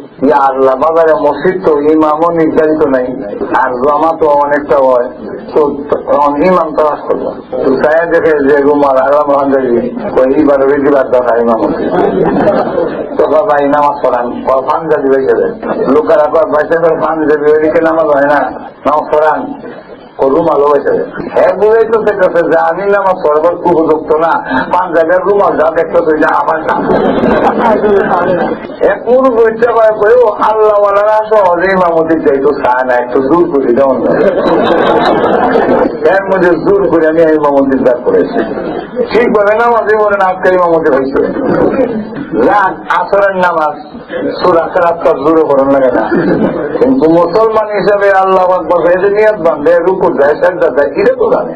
এবার আল্লাহ আকবার কোনো হাত বাঁধছে মানে সূরা কেরাত কি পারবো, খালি তালাশ করতেছে যে রাওয়ানের কোন রাস্তা আছে। দেখেন বাজারে মসজিদ রাখারও ঠিক নাই, দেখলো একখানটা বাঙ্গা আছে রাউন্ড যেত, ভাবলো সবরে সেজদা ফলাই, সবরে সেজদা ফলাইছে, ফালাইয়া সব তো সেজদা করে সুবহান রাব্বিয়াল আলা করতেছে, এইবারে হাত পাইয়া বাঙ্গাটা বাড়িয়ে গেছে। যখন এই দিকে সেজদা করেছে না 3 বার 5 বার 7 বার করে সুবহান রাব্বিয়াল আলা করে, আর অনেকে বিচ্ছে বিচ্ছে করে যে লম্বা সেজদা, আল্লাহ ওয়ালারা সেজদা একটু লম্বা হয়। ছোট বাচ্চা দেখবেন যারা যদি নামাজও থাকে এরা দিন হইলে মাথা আগে দেয়, এক বাচ্চা আলগিটা দেখে যে ইমাম নাই, আবার সেজদা দিয়া পাশের লোকের কথা কেয়ামত হইতে পারে, সেজদা শেষ হইত ইমাম নাই, যারা হচ্ছে ইমাম নাই ডাকতে ও মুসল্লি ভাইরা কই করে রয়েছেন ওটা ইমাম নাই তো। সকলে ক্ষুব্ধ হইয়া এইবারে এমন কামড়া কে লেগে করলো, রাত 4 ঘরে নামাজ পড়ে নামাজ শেষ করিয়া তার তালাশে বেরোইলো, আর কি বেরো চিন্তা করলো দৌড়ে যদি মানুষে আমার দল বয় বেড়ে পাঞ্জাবি লেখা দৌড়ে গিটা, তখন কি করি পাশে হাতে বট গাছ ইটার যে উচ্চ বইছে সন্ধ্যা হয়ে গেলে আস্তে আস্তে বেরিয়ে যাবো যেহেতু মতো বলছিলাম আল্লাহ যে ভালো যে গাছ গাছ উচ্চ বইছে, তারা তালাশ করতে করতে হঠাৎ করে দেখে গাছের মধ্যে বোয়া লামাইছে লামাই এমন জঘন্য কাম কে লেগে করলেন, আমরা নামাজ ধরি 10 দিন করে সেটা পরে হাতে নাই, এবার এখন দুষ্ট আমার একানা আমার ছিল তোমরা ওখান থেকে দীক্ষা আর রুমাল দীক্ষা আমার ইমামতি দিল এখানে না জানিয়া না শুনিয়া ইমামতি দিলে নামাজের অবস্থা হবেই। ঠিক তেমনি ভাবে ইন্টারনেট থেকে যদি কেউ দিন শিখে তার ইমান এবং আমলের দুর্দশা হবে, এর মধ্যে কোন সন্দেহ নাই। বুঝেছি আমরা ইন্টারনেট থেকে দিন শিখছি না, আমরা দিনের ধারাবাহিক আছে, আমরা ইসলামের সবগুলো সনদ আছে লক্ষ্য করে দেখেন। এইভাবে আমাদের জিন্দেগিকে হালাল হারাম বৈধ অবৈধ জায়েজ নাজায়েজ এগুলা দিয়ে আমরা আল্লাহ রাব্বুল আলামিনের সামনে আল্লাহ আমাদের দেখতেছেন। এটা নিয়ে অন্যা খাইতে একতলাও জানেন, একতলা বলল আল্লাহ শুধু আরো ফেরার গুণা নেই, আল্লাহ সব জায়গায় আসেনি। কথা বলে টয়লেট আসেনি, এটা কোন টয়লেট হবে, টয়লেটে গেলে অসুবিধা কি? আল্লাহ টয়লেটে থাকলে অসুবিধা কি? আল্লাহ আমাকে যাবো এখন আপনাদের টয়লেটের পাহাড়া দেখছেন, এটা কি স্বপ্ন বা ভিড় দিয়া টয়লেটের কথা হয়। আল্লাহ রাব্বুল আলামিন কোরআনে বিভিন্ন আয়াতে আল্লাহ আরবও আছেন, আসমানে আছেন, জমিনে আছেন, আমরা সাথে আছেন, আমরা একবারে কাছে আছেন। সাহাবায়ে কেরাম রাসূলকে জিজ্ঞাসেন আল্লাহ কোথায়, আল্লাহ কাছে না দূরে? আমরা আসতে কইতাম না দূরে কইতাম। আল্লাহ যদি কাছে হয় তো আমরা আসতে গুলো শুনে, আর আমরা যদি আল্লাহ দূরে হয় আল্লাহ ছিলে কইতাম, আমরা কোথায় আল্লাহ ছিলে কইতাম। আল্লাহ আয়াত নাযিল করে বলছেন আল্লাহ তোমাদের খুব কাছে, খুব কাছে। ইদার তো বললাম না কতটুক কাছে, তাই তো কাছে, আমরাও তোমার কাছে হই। আল্লাহ আমার মা বুঝলেন আমরা আমার কাছে নানি, আমার এই মাসে আমার কাছে নানি, আমার এখানে আমার কাছে নানি। এই কাছে কাছের মধ্যে কিন্তু ব্যস্ত আসেনি, তখন আল্লাহ কাছে কতটুক কাছে এটা তো বুঝলাম না। আল্লাহ তার জবাবে আবার আয়াত নাযিল করে বলেন وَنَحْنُ أَقْرَبُ إِلَيْهِ مِنْ حَبْلِ الْوَرِيدِ তোমাদের সারক যতটুক কাছে যে রক্তটা তোমার দম আয়া যায় এর থেকেও আমি আল্লাহ আরো না। আল্লাহ আমাদের সকল কিছু দেখতেছেন কিনা আর দূরে বলে, এবং আমরা সকলেই কিয়ামতের মাঠে একদিন আল্লাহর সামনে দাঁড়িয়ে, পুরুষ হোক আর নারী হোক, সরকার হোক আর দেশের জনগণ হোক, আল্লাহ রাব্বুল আলামিনের আদালতে দাঁড়িয়ে একদিন জীবনের সবকিছুর হিসাব নিকাশ দিতে হবে কিনা বিশ্বাস আছে? আর তো ধরে বলে এই ভয়টা ওই যে আল্লাহর সামনে দাঁড়াইয়া জবাবদিহি করতে হবে, সেই ভয়টার নাম তাকওয়া। এই কথাই আল্লাহ বলতেন, ইত্তাকুল্লাহ, আল্লাহকে ভয় করো। আর একটু ব্যাখ্যা দিয়ে আরেক আয়াতে বলেন কতটুকু ভয় করবো আল্লাহকে। আল্লাহ আরেক আয়াতে ব্যাখ্যা দিয়ে বলেন, ইয়া আইয়ুহাল্লাযীনা আমানুত্তাকুল্লাহা হাক্কা তুকাতিহ, আল্লাহ যতটুকু ভয় তোমার কাছে পাও না এতটুকু ভয় আল্লাহকে করো। এখন সাহাবায়ে কেরামের পেরেশানি আরো বাড়ছে। কেন? আল্লাহ কতটুকু ভয় আমাদের কাছে পাও না? যে কোন মাপ জুত আছে আপনাদের কাছে? অসুবিধা আছে নি?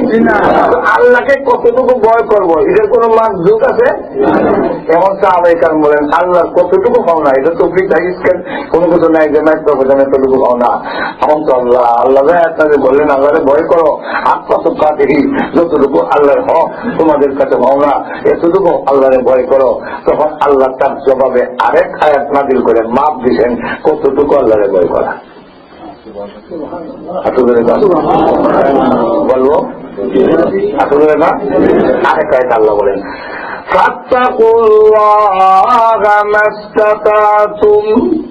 আল্লাহ বলেন তোমার শক্তি সামর্থ্য যা আছে তা সব আমাকে দিয়া, তোমার যেমন না থাকে যা আছে সব আমার দিয়া ভয় করা। এটার অর্থ হইল আল্লাহর হক আদায় হলে ভয় করা। আর কি করে বলে জিনিসটা আরো বোঝার জন্য তাফসীরে জালালাইনে আল্লামা জালালউদ্দিন সুয়ুতী রাহমাতুল্লাহ আলাইহি ব্যাখ্যা দিয়া বলেন, তো যা আছে তা সব আমাকে দিয়া, তোমার যেমন না থাকে যা আছে সব আমার দিয়া ভয় করা। এটার অর্থ হইল আল্লাহর হক আদায় হলে ভয় করা। আর কি করে বলে জিনিসটা আরো বোঝার জন্য তাফসীরে জালালাইনে আল্লামা জালালউদ্দিন সুয়ুতী রাহমাতুল্লাহ আলাইহি ব্যাখ্যা দিয়া বলেন, ইমতিসালুল আওয়ামির ওয়া ইজতিনাবুন নওয়াহি, যে আল্লাহ রাব্বুল আলামিনের বিধান পালন করার বেলায় আপনার যা শক্তি আছে তা আগে প্রয়োগ করুন। গুনাহ থেকে বাঁচার জন্য আপনার যা শক্তি আল্লাহ দিয়েছেন এতটুকু আগে প্রয়োগ করুন। আল্লাহ রাব্বুল আলামিন গুনাহের মধ্যে এমন আকর্ষণ দিয়ে রেখেছেন, আল্লাহ যদি না বাঁচায় আপনি বাঁচতে পারবেন না। আল্লাহ যদি তৌফিক না দেয় তাহলে আমরা করতে পারবো না। বলে বলেন ঠিক না ঠিক না? এই কথাটাই আমরা বলি, লা হাওলা ওয়ালা কুওয়াতা ইল্লা বিল্লাহিল আলিয়্যিল আযীম। লা হাওলা ওয়ালা কুওয়াতা, এর অর্থ কি? লা হাওলা আনিল মাসিয়াত ওয়ালা কুওয়াতা। আল্লাহ রাব্বুল আলামিন এই যে এখানে বলে দেওয়া হয়েছে লা হাওলা আনিল মাসিয়াত, আল্লাহ গুনাহ থেকে আমি বাঁচতে পারবো না যদি তুমি আমাকে তৌফিক না দাও। আল্লাহ তোমার ইবাদত দাসত্ব গুলামি আমি করতে পারবো না তুমি যদি আমার শক্তি না দাও। এরকম ঠিক না? গুনার মধ্যে আল্লাহ এমন আকর্ষণ দিয়ে রেখেছেন, গুনার মধ্যে আকর্ষণটা বেশি। গুনার মধ্যে এত আকর্ষণ যে আকর্ষণটার থেকে বাঁচা খুব কঠিন হয়ে দাঁড়ায়, এটা কারো পক্ষে বাঁচা কঠিন হয়। এই জন্য আল্লাহ রাব্বুল আলামিন যদি না বাঁচায় তাহলে বাঁচতে পারবো না। তো আল্লাহ বাঁচাবেন কখন? আল্লাহ বলেন সবটা আগে দে তাহলে আমারটা আমি দেব। তোমার যা শক্তি আছে গুনাহ থেকে বাঁচার জন্য প্রয়োগ করো, তোমার যখন শেষ হবে তখন আমি আল্লাহর সাহায্য তোমার কাছে যাবে। এটাও ব্যাখ্যাটি আরেক আয়াত দিয়ে কই, আরেক আয়াত আল্লাহ রাব্বুল আলামিন বলেন, ومن يتق الله يجعل له مخرجا। পুরুষ হোক আর নারী হোক, রাজা হোক আর প্রজা হোক, নবী হোক আর ওলি হোক, গৌস হোক, কুতুব হোক, যে ব্যক্তি নাকি মাইয়াত্তাকিল্লাহ, আল্লাহ রাব্বুল আলামিনকে ভয় করবে, এর অর্থ হইল গুনাহ থেকে বাঁচবো কেন, আল্লাহকে ভয় করে জবাব দিতে হবে কিয়ামতের মাঠে। আমি গুনাহ কেন করব না, যেহেতু আল্লাহ রাব্বুল আলামিনের সামনে আমার জবাব দিতে হবে। আমি কেন নামাজ পড়বো, কেন রোজা রাখবো, একদিন আল্লাহর সামনে আমার জবাবদিহি করতে হবে কিয়ামতের মাঠে আল্লাহ রাব্বুল আলামিনের সামনে। এই কারণে আমি নামাজ পড়বো, রোজা রাখবো, আমি গুনার কাজ করবো না, সুদ খাবো না, ঘুষ খাবো না, মদ খাবো না, জিনা করবো না, পরের হক আমি আত্মসাৎ করবো না। কেন করবো না, এর একদিন জবাব আমি আমার আল্লাহর আদালতে দিতে পারবো। তো ওই কথা মনে করে গুনার থেকে বাঁচার জন্য আল্লাহ রাব্বুল আলামিন বলেন সর্বশক্তি যে প্রয়োগ করবে। আর সে যদি এমন ব্যস্তনের মধ্যে পড়ে যে এই জায়গার মধ্যে বের হওয়ার কোন এক্সিট নাই, কোন রাস্তা নাই, এমন জায়গাতে যদি পড়ো, আল্লাহ বলেন তোমার ক্ষমতা যখন শেষ হবে সেই নিশ্চিদ্ধ ব্যস্তনের থেকে বের হওয়ার জন্য একদিন আমি আল্লাহ করে দেব। মাখরাজা, মাখরাজ অর্থ হল ইংলিশে বা এক্সিট। এই এক্সিট আমি করে দেব। তার লক্ষ্য করে দেখেন, এক্সাম্পল, ইউসুফ আলাইহিস সালামকে জুলেখা ঘরের ভিতরে ঢুকাইছে, এর ভিতরে 7টা গেট লাগাই, একটা করে একটা 7টা করে লাগাই, এরপরে রুমো বের হওয়ার কোন সাবি জুলেখা রাখতো। ঘরের মধ্যে একটা মূর্তি আছে, ভিতরে কাপড় দিয়ে রাখছে। ইউসুফ আলাইহিস সালাম জিজ্ঞাসা কিদের রাখছেন কেন? ও আমি এদের উপাসনা করি, এটা আমার খোদা, ভগবান ঈশ্বর। তো আমি যা করবো তার সামনে কেমনে করবো, কাপড় দিয়ে তারে বুঝাতেছি। ইউসুফ আলাইহিস সালামের আল্লাহর প্রতি আকর্ষণ আরো প্রভু জুলাইখা তার খোদাকে, তার ঈশ্বর, তার ভগবানকে কাপড় দিয়ে দেখে বেড়ে, কিন্তু আমি তো এমন খোদার প্রতি ঈমান এনেছি যাকে পৃথিবীর কোন পর্দা দিয়া দেখে রাখা সম্ভব নয়। ও প্রভু, তোমাকে তো ঘুরে রাখতে পারবো না। জুলেখা গো, তুমি যা করো আমি তো পারবো না। জুলেখা তখন কয়, তাফসীরে মারিবুল কোরআনে এনেছেন, জুলেখার কাছে এনে আকর্ষণ করার জন্য বলে, ইউসুফ তোমার যে সুন্দর চোখ, যে ভ্রুজোড়া, আমার জিন্দেগিতে এমন সুন্দর দেখেনি। ইউসুফ আলাইহিস সালাম বলেন, জুলেখা গো, কবরে যখন আমাকে রেখে দেওয়া হবে তখন আমার দেহের থেকে চোখগুলো অটোমেটিক ভাবে ঝরে পড়ে যাবে। জুলেখা তখন কয়, ইউসুফ তোমার এমন টুকরানো চুল, আমার জিন্দেগিতে এত সুন্দর চুল দেখে নেই। ইউসুফ আলাইহিস সালাম আখিরাতের দিকে নিয়ে যায়। জুলেখা গো, এই সুন্দর চুলগুলো যেদিন আমি পৃথিবীর থেকে বিদায় হয়ে যাবে, ওই দিন আমার চুলগুলো শরীর থেকে আপনা আপনি ঝরে পড়ে যাবে, কোনো সম্মান নাই চুলের। এটা যতই কম, জুলেখার ভিতরে তো ভালো করে গুনাহটা করার মতো তার শরীর রঙেরা চায়, ভালো করে আক্রমণ করছে। কালা খাই কালা, তুমি আমার দিকে আসো। ইউসুফ আলাইহিস সালাম চিন্তা করলেন, আল্লাহ আমি এখন কিভাবে বাঁচি? 7টা গেট লাগানো, আমরা যদি হইতাম স্বাভাবিক বলতাম 7টা গেট লাগাই দিছে, আমি তো অঙ্গীভূত হচ্ছে লাগাই দিছে, আর তো কিছু করার নাই। ইউসুফ আলাইহিস সালাম চিন্তা করলেন, আল্লাহ আমি নবী, আমি পয়গম্বর, এরপরও আল্লাহ সাহায্য করবেন না যদি দরজা পর্যন্ত সবকিছু আমার আছে, এটা যদি না দেয় আল্লাহ সাহায্য করবেন না। ইউসুফ আলাইহিস সালাম তাই দরজা থেকে দৌড় দিলেন। তিনি যদি জায়গা থেকে দোয়া করতেন, আল্লাহ তুমি বাঁচাও, আল্লাহ তুমি বাঁচাও, আল্লাহ তখন বাঁচাইতেন না। পয়গম্বরকেও যা করণীয় তা করতে হবে। ইউসুফ আলাইহিস সালাম দরজা দিকে দৌড় দিলেন। জুলেখা মোল্লা আর কিছু ব্যাগ করে যাও, দরজার দিকে দৌড়ে সাবি আমার হাত দিয়া ধাক্কা খাই কপালটা নাকটা ভাঙি আমার আপনি আমার দ্বারা ঘুরে বেড়াইব। কই জুলেখা তুই এই একদিন ধারণা নাই যে সাবি আমার হাত তারা খুঁজে লাগা, এই কিন্তু তার নাই। কিন্তু ইউসুফ আলাইহিস সালাম যেই মাত্র দরজার মধ্যে ধাক্কা লাগবে, নাকটা লাগে লাগে এমন সময় থেকে সাবি ছাড়া ওই তারা খুঁজে গেছে। কেন বলছে? কেন খুঁজে দিচ্ছে? জাকাত কাটতে না, জাকাত দরজা দেওয়া আছে, যা আছে সব দিচ্ছেন। এইভাবে যখন নাকি একটা বলছে 7টা ভুলে নেই, আল্লাহ বুঝেছেন প্রত্যেকটা গ্যাপ তুমি পুরা করো, যে আমি তোমার শেষ, এখান থেকে আমার সাহায্য। আমাদেরকে সবক দিয়ে দিলেন তোমরা গুনাহ থেকে বাঁচার জন্য যা শক্তি আছে তা প্রয়োগ করো, তা তুমি শেষ করো। এরপরে কও সুদ থেকে বাঁচার জন্য তোমার যা শক্তি আছে প্রয়োগ করো, ঘুষ থেকে বাঁচার জন্য তোমার যা শক্তি আছে প্রয়োগ করো, আমি আল্লাহ পরবর্তীতে তোমার সাহায্য করব। এই কারণে যে আল্লাহ রাব্বুল আলামিনে জানাই দিয়েছেন ফাত্তাকুল্লাহ মাস্তাতাতুম, তুমি আমাকে ভয় করো তোমার যা শক্তি আছে। বান্দারে তোর ক্ষমতা যেখানে শেষ হবে আমি আল্লাহর সাহায্য সেখান থেকে শুরু হবে। রাসূল সাল্লাল্লাহু আলাইহি ওয়াসাল্লাম বদরের যুদ্ধে লাফিল তারারে নিয়ে গেলেন, যদি বাড়ি থেকে দোয়া করতেন বিশ্ব নবী আল্লাহর পরে যার সম্মান ঘর থেকে দোয়া করতেন, আল্লাহ এরা হাত পাউড়ি অবশ করে দাও, সব দাস্ত দিয়ে একবার জায়গা চালাই দাও। এরকম তো দোয়া বদ্ধ করতে পারতেন, তা তো করতে পারতেন না। রাতে তাহলে যাও মাত্র 313 জন, 9টা মাত্র তরবারি, 313 জনের মধ্যে 9 জনকে তরবারি দিয়ে আরো 360 জন মনে হয় বাকি থাকে অস্ত্র ছাড়া। একটা হাবি আমার তরবারি দেন না, তরবারি দিতাম, তরবারি যা দাঁড়াইছি তোমার আবার ডুমু করছি গা হুজুর আমার একটা দেন না, কর্জমু করতে নাই তো তখন তার একবার মাহরুম করে বিদায় করেন না। আপনি একটা খেজুরের শুকনার ডাল আমার দেন না, একটা শুকনার ডাল তার হাতে দিলেন। ওই সাহাবি বলেন এই ডালের মধ্যে আল্লাহ এমন ক্ষমতা দিয়ে দিছে আমি ডাল দিয়ে আঘাত খালি এমনি দেখাইলি হয়, বাড়িতে আমার লাগে না, এমনি দিলে দুইটা ভাগ হয়ে যায়, এমনি দিলে 2 টুকরো হয়ে যায়। এইভাবে আমি যতদিন ছিল এই ডাল দিয়ে লড়াই করলাম, এতেকালের সময় ওসিয়ত করে গেল আমার মরণের পরে কাপড়ের ভিতরে এই ডালটা দিয়ে দিল। যদি আমরা লক্ষ্য করেন বিশ্ব নবী রাহমাতুল্লাহ আলামিন সব যখন নিয়ে 313 জন অস্ত্র নাই মাত্র 2টা ঘোড়া এক করে নিয়ে দোয়া করেন, হাত কোন সময় মাথার উপরে, কোন সময় দেখা যায় রাসূল সাজদায়।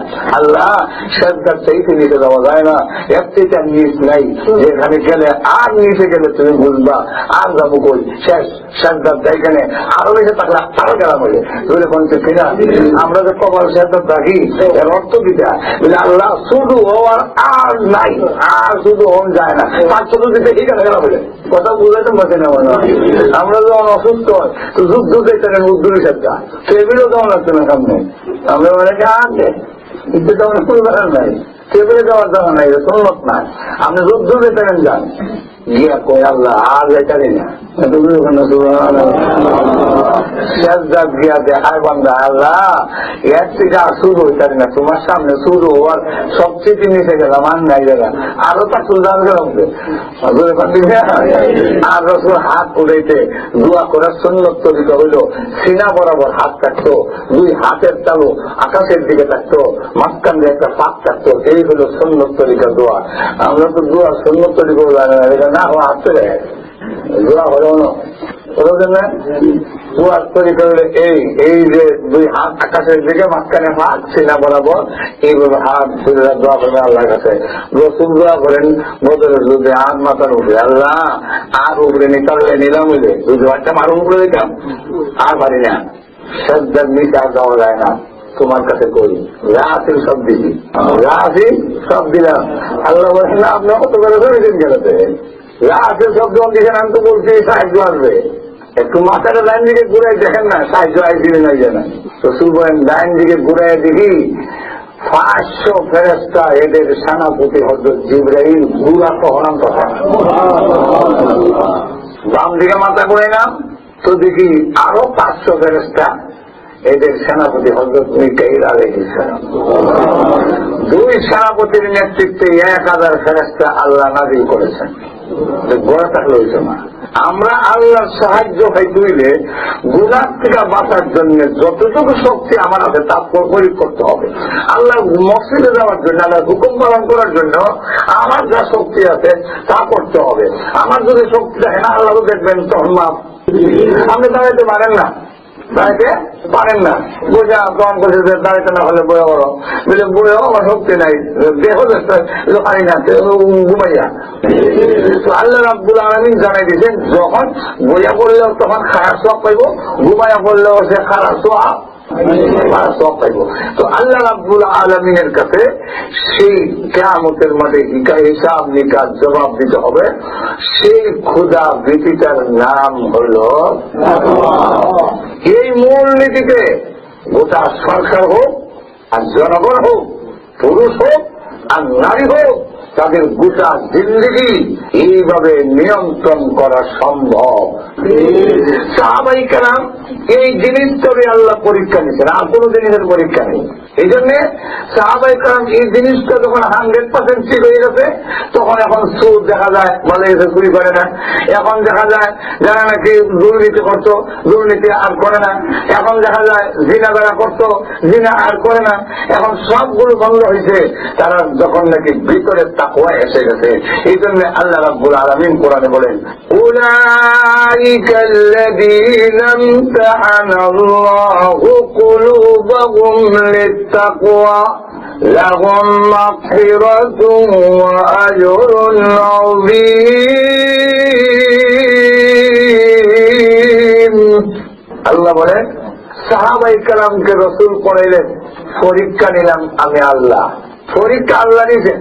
যদি রসুল পরীক্ষা নিয়ে সাহাবায়ে কেরামকে ফার্স্ট ডিভিশনের 100 নম্বর দিতেন, দুনিয়ার মানুষ সমালোচনা করার সুযোগ ছিল যে সাহাবীরা ঠিক না, এরা দুষ্মুক্ত হইছে না, এরার ভিতরে লোভ লালসা, দুনিয়ার প্রতি লোভ লালসা রয়ে গেছে, এইগুলা বলতে পারতেন।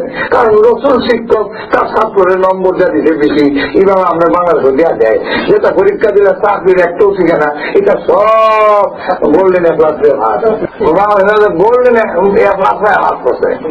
চাকরি দিন বুঝিছে দরখাস্ত লেখা না, তাহলে রসুল নাম্বার দিলে এই কথা বলার সুযোগ ছিল। ছাত্র রসুলের পরীক্ষা নিতেন আল্লাহ। আল্লাহ পরীক্ষা নিয়ে বলেন, আমি পরীক্ষা নিয়ে দেখি সাহাবায়ে কেরামের অন্তরে আমি আল্লাহর খোদাবিদিটা আমার ভয় ছাড়া অন্তরের মধ্যে আর কিছু নাই। এইগুলো এক অর্থ। আরেকটা অর্থ হইল ইমতাহানা। ইমতাহানা শব্দটা যখন এটা আরবি বিষয়, জলাবাইয়া বিভূতিকা যদি ইমতাহানা শব্দ আসে, এর অর্থ হয় খুশাদা, প্রহস্ত। আল্লাহ বলেন, সাহাবায়ে কেরামের কলবে আমি এমন প্রহস্ত বড় করে দিছি, এরা কলবে আমি আল্লাহর ভয় ছাড়া আর কোনো কিছু গ্রহণ করে না। যেমন আমরা দেহে কুখাদ্য গ্রহণ করে না। আমাদের কাউকে যদি পায়খানা খাওয়াই দেয় জোর করে, পায়খানা তো কিছু ঘৃণা চলে যাবে। আমরা তো পায়খানা খাওয়া করি না, তো কোনো চেঞ্জ দেখি না। যদি পায়খানা খাওয়াই দেয় কত জোর করিয়া, একই দেখায় সহ্য করে বয়ে থাকবো? সহ্য করবো না উঠকাইবো? উঠতো না। কতক্ষণ? যতক্ষণ পর্যন্ত সে নিশ্চিত না হবে যে পায়খানা তা হয়েছে। যেমনি ভাবে আমাদের দেহে কুখাদ্য পায়খানা এই জাতীয় জিনিস গ্রহণ করে না, সাহাবায়ে কেরামের কলবে কোন সময় গুনাহ গ্রহণ করে না। আমরা যে গুনাহ করি সব কলবে লইয়া বুঝিছে, একটা করার পরে আরেকটা করত, এটা ওজন করে দিয়েছে। এক গুনাহ করার পরে আরেক গুনাহ করবে লেগে বুঝিছে। একটা সিন আমাদের বোঝাতে আমার কাছে আবার গপ করে, হ্যাঁ নামতাম পারি না, সেটা দেখলাম বুঝেন না বিষয়। একটা সিন আমার দেখা 3 ঘন্টার যে একটা কোর্স, এটা দেখা হ্যাঁ নামতে হয় না, আমি বললাম আনতাম না কেন, হ্যাঁ করে হিরা দেখালাম, আরেকবার ভালো হইতো না, এটাও দেখা দিত। এটা দেখতে গেলে একটা ভালো করবে না, ভাই আবার টিকিট লয়ে আসবে বুঝে যাবো না, আমি এটাও দেখা দিতাম। আগে তো ওজন করে নিয়েছে বেটা বিদিন নাই, বুঝলেন না বিষয়টা, এই অর্থ একটা নাই দেখতে ওজন করে নিয়েছে। কি করছে? আরো কিতা আরো কিতা দেখতো। আর সাহাবি, এক সাহাবি সাহাবি রসুলের বোঝা বানায় যায়, রসুলের খেয়াল মতো দেয়।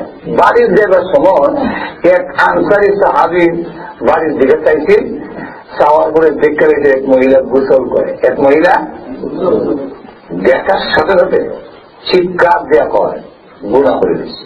রসুল বলছেন এইভাবে দেখলে গুনাহ। আর নজরু জিনার আইনে আর নজরু, বুখারীর হাদিস।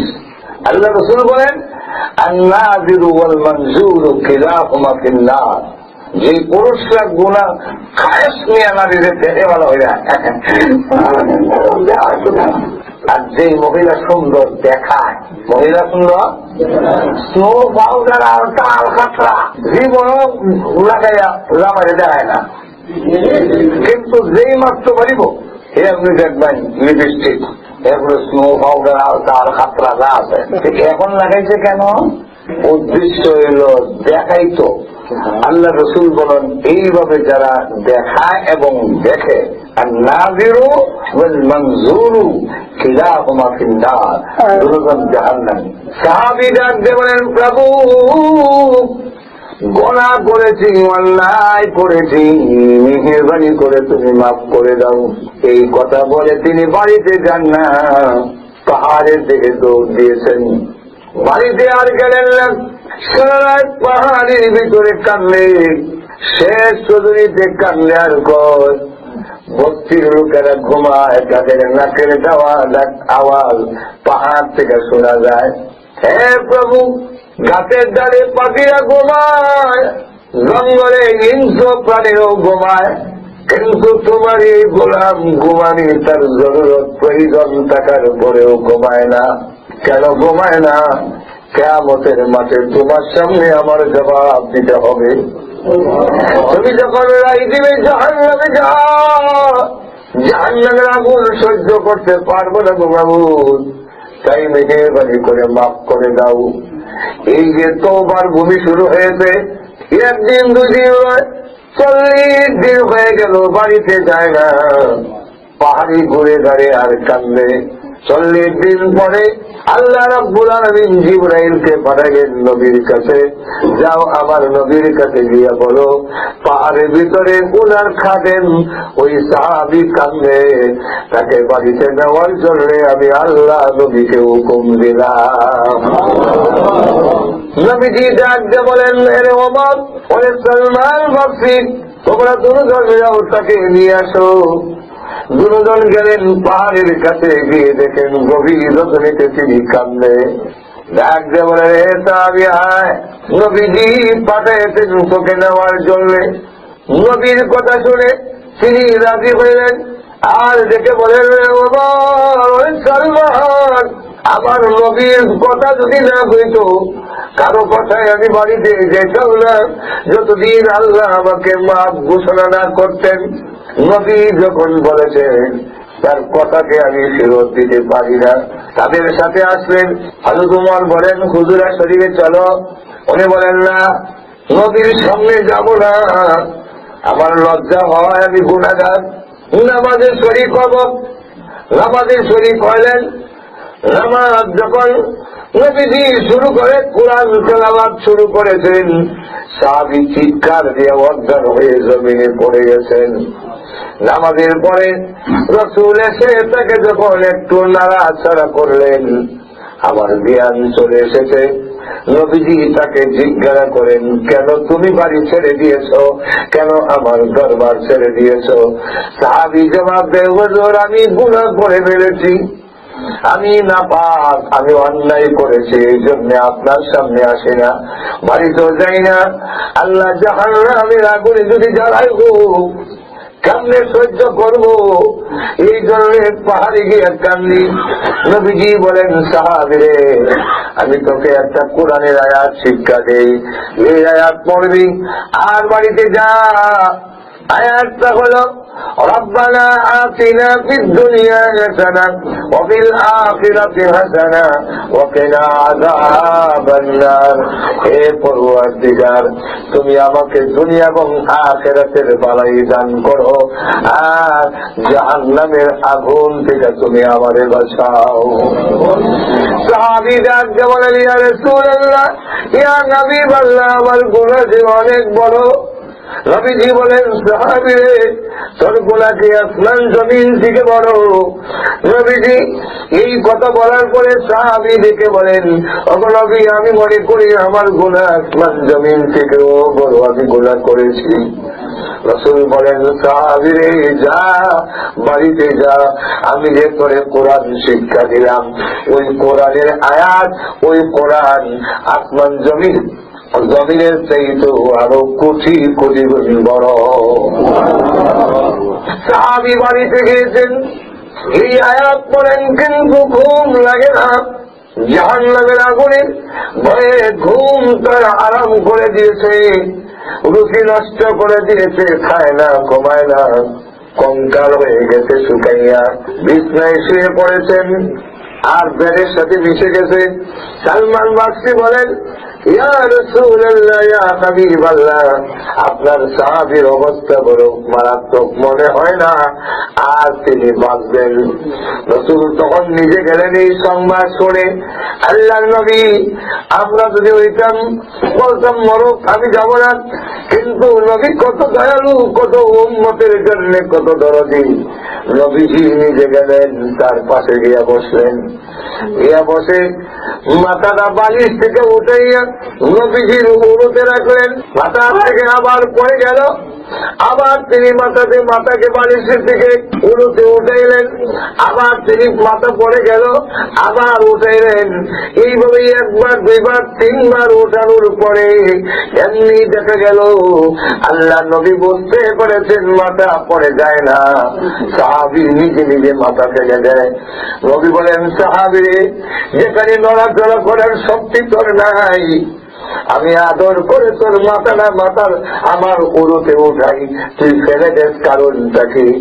সাহাবী তখন ডাক দিয়ে বলে, ইয়া রাসূলুল্লাহ, ইয়া হাবিবাল্লাহ, আমি জানি বিশ্ব নবীর উরুতে মাথা রাখার মর্যাদা আল্লাহর আরশের মধ্যে মাথা রাখার থেকে বেশি দামি। নবীজি, এমন ভাগ্য কয়েকজনের হয়, কিন্তু আমি যে গুনাহ করেছি, আমি অন্যায় করেছি, আপনার মাথা উরুতে কেমনে মাথা রাখি? আমি যে নাপাক, আমি বিশ্ব নবীর পবিত্র উরুতে মাথা রাখার যোগ্যতা হারিয়ে ফেলেছি। ওগো নবীজি, এই জন্য মাথা ফেলে দিই। কোন যুক্তিতে আপনার পবিত্র উরুতে আমি গুনাহগারের মাথা রাখবো? আল্লাহর নবী তখন জিজ্ঞাসা করেন, সাহাবী, ও সাহাবী, তোর শারীরিক অবস্থা কেমন আমি জানতে দিচ্ছি। সাহাবী তখন ডাক দিয়ে বলেন, ইয়া রাসূলুল্লাহ, ইয়া হাবিবাল্লাহ, আমার মনে হচ্ছে সমস্ত শরীরে যেন পোকায় কামড়েছে। আল্লাহ নবী তখন বুঝতে পারলেন তার যাত্রা শুরু হয়ে গেছে, এমনি জিবরাইল এসেছে, এসে বলেন, ইয়া রাসূলুল্লাহ, ইয়া হাবিবাল্লাহ, আপনার এই সাহাবীকে জানাইয়া দেন, তার গুনাহ যদি আসমান জমিন থেকেও বড় হয়ে থাকে, আল্লাহ রাব্বুল আলামিন এই মুহূর্তে তার জিন্দেগীর গুনাহকে মাফ করে দিয়েছে। সাহাবায়ে কেরাম এই জন্য তাকওয়া তাদের অন্তরে হাসিল হয়েছিল, তার যার ফলে কারো পক্ষে আর গুনাহ করা সম্ভব হয়নি। কিয়ামতের ডাক শুনলে শরীরে থরথর করে কেঁপে উঠত। হযরত ওমর রাদিয়াল্লাহু আনহু রাস্তা দিয়ে যাচ্ছেন, আর একজন মহিলা যায়, তখন হযরত ওমর ভাবলেন একটু যাচাই করি আমিরুল মুমিনিনের অবস্থাটা কেমন জনগণের কাছে। তিনি মহিলাকে লক্ষ্য করে বলেন, মহিলা, আমিরুল মুমিনিন যে ওমর, লোকটা কেমন? ওই মহিলা জানে না এই লোকটাই আমিরুল মুমিনিন। কোন সিকিউরিটি গার্ড নাই, কোন লোক নাই, তার পোশাকের মধ্যে তালি দেওয়া, এই লোকটাই যে আমিরুল মুমিনিন, এই লোকটাই যে অর্ধেক পৃথিবী আঙ্গুল দিয়া পরিচালিত করে, যে এই লোকটাই যে যার নাম শুনলে রোম এবং পারস্য সম্রাট থরথর করে কাঁপে, এই লোকটাই যে সেই লোক, যে লোকের নাম শুনলে বিশ্বনবী বলেছেন সেই রাস্তা দিয়া মিস্টার ইদ্রিস যায় না, ইনি যে সেই লোক। সেই লোকটা মহিলা বুঝতে পারেননি, জিজ্ঞাসা করলেন, আমিরুল মুমিনিন লোকটা কেমন? মহিলা পরিষ্কার করে জবাব দিল, লোকটা ভালো না, মোটেই ভালো না। কেন ভালো না? লোকটা ভালো না হওয়ার কারণ কি? মহিলা জবাব দেয়, লোকটা জনগণের দায়িত্ব নিছে, জনগণের দায়িত্ব নিছে, জনগণের অধিকার দিবে। জনগণের অধিকার কি? জনগণের অধিকার হইল অন্ন খাওয়ান দেওয়া, বস্ত্র কাপড় দেওয়া, বাসস্থান জায়গা দেওয়া। জনগণের 3-4 নম্বর অধিকার হইল শিক্ষার ভালো ব্যবস্থা করা, 5 নম্বর হইল তার চিকিৎসার ভালো হসপিটাল, ভালো চিকিৎসার ব্যবস্থা করা, 6 নম্বরটা হইল আদালতে ইনসাফ প্রতিষ্ঠা করা। এটা হলো জনগণের পাওনা। লোকটা দায়িত্ব নিছে, আর আমার ঘরে যে খাবার নাই, একদিন তো লোক খবর নিল না, সে আমিরুল মুমিনিন হয়েছে। মহিলার তখন জিজ্ঞাসা করেন, মহিলা, আপনার খবরটাকে আমিরুল মুমিনিন ওমর জানেন? ওনাকে জানাইছেন? জানানোর পরে যদি খবর না নিতেন তাহলে লোকটা খারাপ। মহিলা ডাক দেওয়া কয়, জানানোর দায়িত্ব আমার নয়, জানানোর দায়িত্ব যিনি দায়িত্ব নিতেন তার। কিয়ামতের মাঝে আল্লাহর আদালতে যখন বিচার দিব, ওমর বুঝবে কয় মন জানে কয় মন চাউল হবে। হযরত ওমরের শরীরে কাঁপ আরম্ভ হয়েছে। হযরত আমিরুল মুমিনিন ওমর আর আলী একজন সাহাবী রাস্তা দিয়ে এই মুহূর্তে যাচ্ছেন, তো সালাম দিয়ে গেলেন, আসসালামু আলাইকুম ইয়া আমিরুল মুমিনিন। মহিলা কয়, এই আমিরুল মুমিনিন করেছো? কালিওয়ালা একবার কাপড় কালি দেওয়া, অসহায় অবস্থায় এসেছে, এখানে তো আমিরুল মুমিনিন কেউ নেই, তোমরা আমিরুল মুমিনিন কই ফেলা? হযরত আলী পরিচয় করা দেয়, মা যার সাথে আপনি কথা বলতেছেন তিনি হলেন আমিরুল মুমিনিন ওমর ইবনুল খাত্তাব।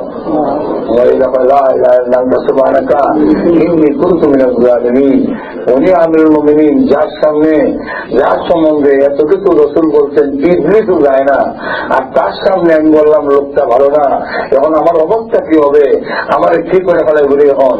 কিন্তু দেখে না, ওমর থরথর করে কাঁপতেছে বুড়ির সামনে, কারণ কিয়ামতের মাঠে জবাব দিতে হবে সেই ভয় তার অন্তরে আছে।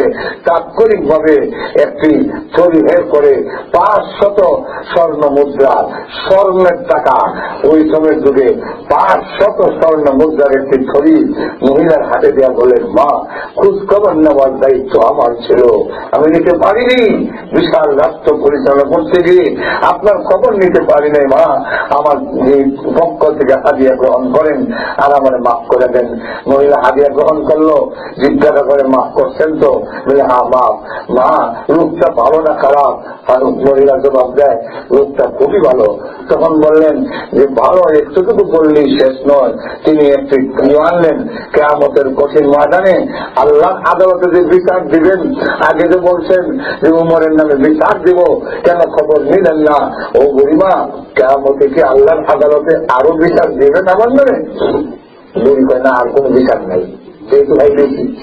হযরত উমর থামে না, তখন তো কাগজ নাই, এটা উটের চামড়া আনলেন, উটের চামড়া এনে দিয়ে বলেন, বুড়িমা এদের মধ্যে লিখে দেন, এর মধ্যে লিখে দেন বুড়িমা যে কিয়ামতের কঠিন ময়দানে আল্লাহর আদালতে উমরের বিরুদ্ধে আমার কোন কমপ্লেন নাই, এটা লেখেন। লেখার পরে উনি এইভাবে রেখে দিলেন ফাইলের মধ্যে। আল্লাহর আদালতে যেদিন আমলনামা পেশ করবে, এদিন এটা সহজ যখন পেশ করা যায় যে বুড়ির কোনো কমপ্লেন নেই। লক্ষ্য করে দেখেন, ওমর ইবনে আব্দুল আজিজ ওনার ওয়াইফের কাছে বললেন, আমাকে একটা দিনার দাও, অনেকদিন ধরে আঙ্গুর খেতে মন চাচ্ছে, আমার একটু নাই টাকা নাই, তুমি বউর কাছে সেটাকে 1 দিনার দেওয়ার জন্য। বউ হয়, আমি দিব করছি গা, আমার কাছে তো টাকা নাই। তখন বললেন 2 আনা দাও, 2 ফেনি দাও, 2 পয়সা দাও। উনি বললেন, বিখ্যাত তোমার জিন্দেগি, তুমি আমিরুল মুমিনিন খলিফাতুল মুসলিমিন ওমর ইবনে আব্দুল আজিজ, তুমি একটা খলিফা, আর 2 আনা আর 1 আনার আঙ্গুর খাওয়ার তো তোমার নাই, 2 পয়সা আমার কাছে খুঁজো, তোমার লজ্জা হয় না? বউ কিভাবে যখন ভিক্ষা দিতে লাগলো, তখন তিনি মুখকে হাসি দিয়া বলেন, হে স্ত্রী শোনো, কিয়ামতের মাঠে জনগণের সম্পদ অপব্যবহার করেছি, এই অপরাধে আমার গলায় রশ্মি লাগাই, হাতের মধ্যে হ্যান্ডকাপ লাগাইয়া অপমানিত গোলামের মতো টানা হেঁচড়া করার চাইতে তোমার ভিক্ষা আমার কাছে খুশি গুণ উৎসব। একজন মহিলার জিন্দিগির থেকে ধরে পুরুষের সম্পূর্ণ জিন্দিগি নিয়ন্ত্রণ করার প্রথম নীতিমালা ইত্তাকুল্লাহ, হে ঈমানদাররা তোমরা আল্লাহকে ভয় করো। এই কথা যে আল্লাহ রাব্বুল আলামিন বলেছেন, মহিলাও যদি যে আমি সুযোগ পাইছি, আমেরিকা এই সুযোগ আছে, লন্ডন এই সুযোগ আছে যে আমি তার স্বামীকে আমার ঘর থেকে বের করে দিতে পারি, পারি, স্বামীর অবস্থান অনেক কিছু করতে পারি। কিন্তু যদি ওই মহিলার ভিতরে কিয়ামতের মাঠে আল্লাহর আদালতে জবাবদিহিতার ভয় থাকে, কিয়ামতের মাঠে যদি জবাবদিহিতার ভয় থাকে। কিয়ামতের কঠিন ময়দানে আল্লাহর আদালতে জবাবদিহিতার যদি ভয় থাকে, আল্লাহর কসম সেই মহিলা কোনদিন তার স্বামীর সাথে খারাপ আচরণ করবে না। লক্ষ্য করে দেখেন যে কিয়ামতের মাঠে যদি স্বামীরও সেই ভয় থাকে আল্লাহর আদালতে জবাবদিহিতা, স্বামীও কখন তার স্ত্রীর প্রতি অন্যায় অত্যাচার করতে পারে না, জুলুম করতে পারে না। এক কথায় সরকার থেকে নিয়ে জনগণ পর্যন্ত, পুরুষ হোক আর নারী হোক, তার জীবনটাকে নিয়ন্ত্রণ করার নীতিমালা কিয়ামতের মাঠে আল্লাহর সামনে জবাবদিহিতার ভয়।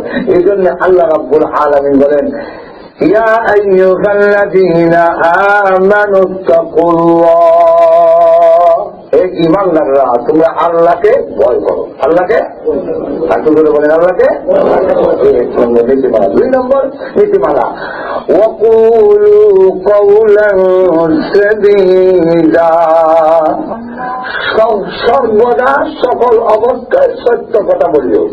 ওয়াকুলু কওলান সাদীদা, অন্তরের মধ্যে তাকওয়া আসতে গেলে এই জবানকে তুমি কন্ট্রোল করো, জবানকে তুমি নিয়ন্ত্রণ করো। জবান এমন একটি জিনিস যার জিম্মাদার হয়ে গেলে আল্লাহ রসুল বলছেন 2টা জিম্মাদার তুমি যদি হতে পারো, আমি রসুল ওয়াদা দিলাম তোমার জান্নাতের জিম্মাদার আমি রসুল। এর মধ্যে একটার নাম হল জবান। এই জবানটাই সকল গুনার হেডমাস্টার। এটাই খাইছি আমরা, এটা যদি কন্ট্রোল করতে পারি কিন্তু পারি না। এটা যদি কন্ট্রোল করা যায় সকল সর্ব অবস্থায় সত্য কথা, সরল কথা, সুজা কথা, ফ্যাসালিটার কথা না হইয়া, এই ক্রিমিনালি ফ্যাসাল কথা না হইয়া সুজা সরল কথা বলো, সত্য কথা বলো, তাহলে এই তাকওয়া তোমার অন্তরে আসবে। আরেক আয়াতের মধ্যে বলছেন, ওয়াকুনু মা'আস সাদিকিন, তোমরা মুত্তাকির পরেজগার লোকের সাথে সংস্পর্শ গ্রহণ করো, আল্লাহ ওয়ালাদের সাথে তুমি থাকো, তাহলে তোমার ভিতরে খোদা দিদিটা আসবে, অন্তরে পয়দা হবে। তো আল্লাহ রাব্বুল আলামিন বলেন, ওয়াকুলু কওলান সাদীদা, তোমার জবানকে কন্ট্রোল করো, সকল সর্ব অবস্থায় সত্য কথা বলিও। ব্যাখ্যা দিতে গেলে অনেক লম্বা। জবানটা যদি আমরা কন্ট্রোল করতে পারি, জামাই আর বউর মধ্যে মারামারি সব বন্ধ হইব। জবানটার কারণে বললাম, এক বুজুর্গের কাছে, বাংলাদেশে করে না, এক বুজুর্গের কাছে এক মহিলা গিয়া কাঁদি জানতো এখানে, তো জামাই আমার মারে এসেছে। তো বুজুর্গ বলেন, জামাই তো বউরে মারার বিষয় না, জামাইয়ার স্বামী আর স্ত্রীর মধ্যে যে সম্পর্ক, এখানে সিগারেটের তো কোনো সম্পর্ক নাই, মারে খাই। নিশ্চয়ই মহিলার জবান একটু লম্বা, জবান লম্বা বলতে জিব্বা বাড়িয়ে গেছে, এটা না কথা বেশি বলে। তো বুজুর্গ করেন যে পানি আনো, পানি বোঝাতে, তো পানি আনতে কে করবো, সুবিধে যে হয়েছে আমার পানি ফেলা নাই। তোমার জামাই যখন তোমার সাথে রাত দেখাবো, সেট দেখায় খুব জোরে জোরে মারবো, এই সময় তুমি পানি মুখতে লেগা, ফালাইতে পারতা না, গিলতে পারতা না। তৎক্ষণ পর্যন্ত তোমার জামাই ঠান্ডা না হইব, এরা পর্যন্ত হলাই না, তখন ঠিকই হুজুরের পানি ভরা মুখতে লাগ। এখন পানি যখন গিলতে না হয়, তাহলে আমার তো আর বলি জামাই খুব সেট দেখায়, এই সেই অনেক কিছু কোথায় হওয়ার পরে যখন কোনো রিটার্ন আসে না, কোন জবাব যখন পায় না, তখন আস্তে আস্তে রাগ এমনি টাকা এরকম করতে করতে কয়েকদিন জোর এটা কই লাভ নেই, ফের দেখায় লাভ নেই, যা কই কোনো উত্তর দেয় না, দিদার কয়ে লাভ থেকে এখন দেখা যায় বন্ধ হয়ে গেছে। তখন হুজুরের কাছে গিয়ে হুজুর আমরা পানি করা বড় কাম হয়েছে, আমার জামাই হয় না, আর মারেও না, দেখা যায় আমরা অবস্থা হইল ইসলাম বলতে স্ত্রী যদি রাগ হয়ে যায় তুমি একটু সবল করো, এই সময় তাৎক্ষণিক জবাব দিও না, বন্ধই বুঝাও। যতই করবো আমি কি মানুষে বই না মূর্তিকে হই, হই না আমি মূর্তি হই, কইতে পারে দেখবেন যখন দেখবো ব্যবসায়ী দিব, তখন আপনাকে কি করবো, আর আপনি পরবর্তীতে দেখবেন কত দূর যে ধরতে পারবেন। কারণ মানুষ যখন রাগ হয়, পুরুষ হোক আর নারী হোক, নিয়ন্ত্রণ হারিয়ে গেলে তখন যেটা কইবেন না কি দেওয়া কয়, তখন পরে যদি কয় কইতে আপনি দৌড়ে বউর মারে, তো পরবর্তী যখন কান্না হয় তখন কয় আচ্ছা আমি যেন দুষ করছি আমার করি, আমার মারে করে গেলে কয় সরি করছো প্রায় ঘটনা।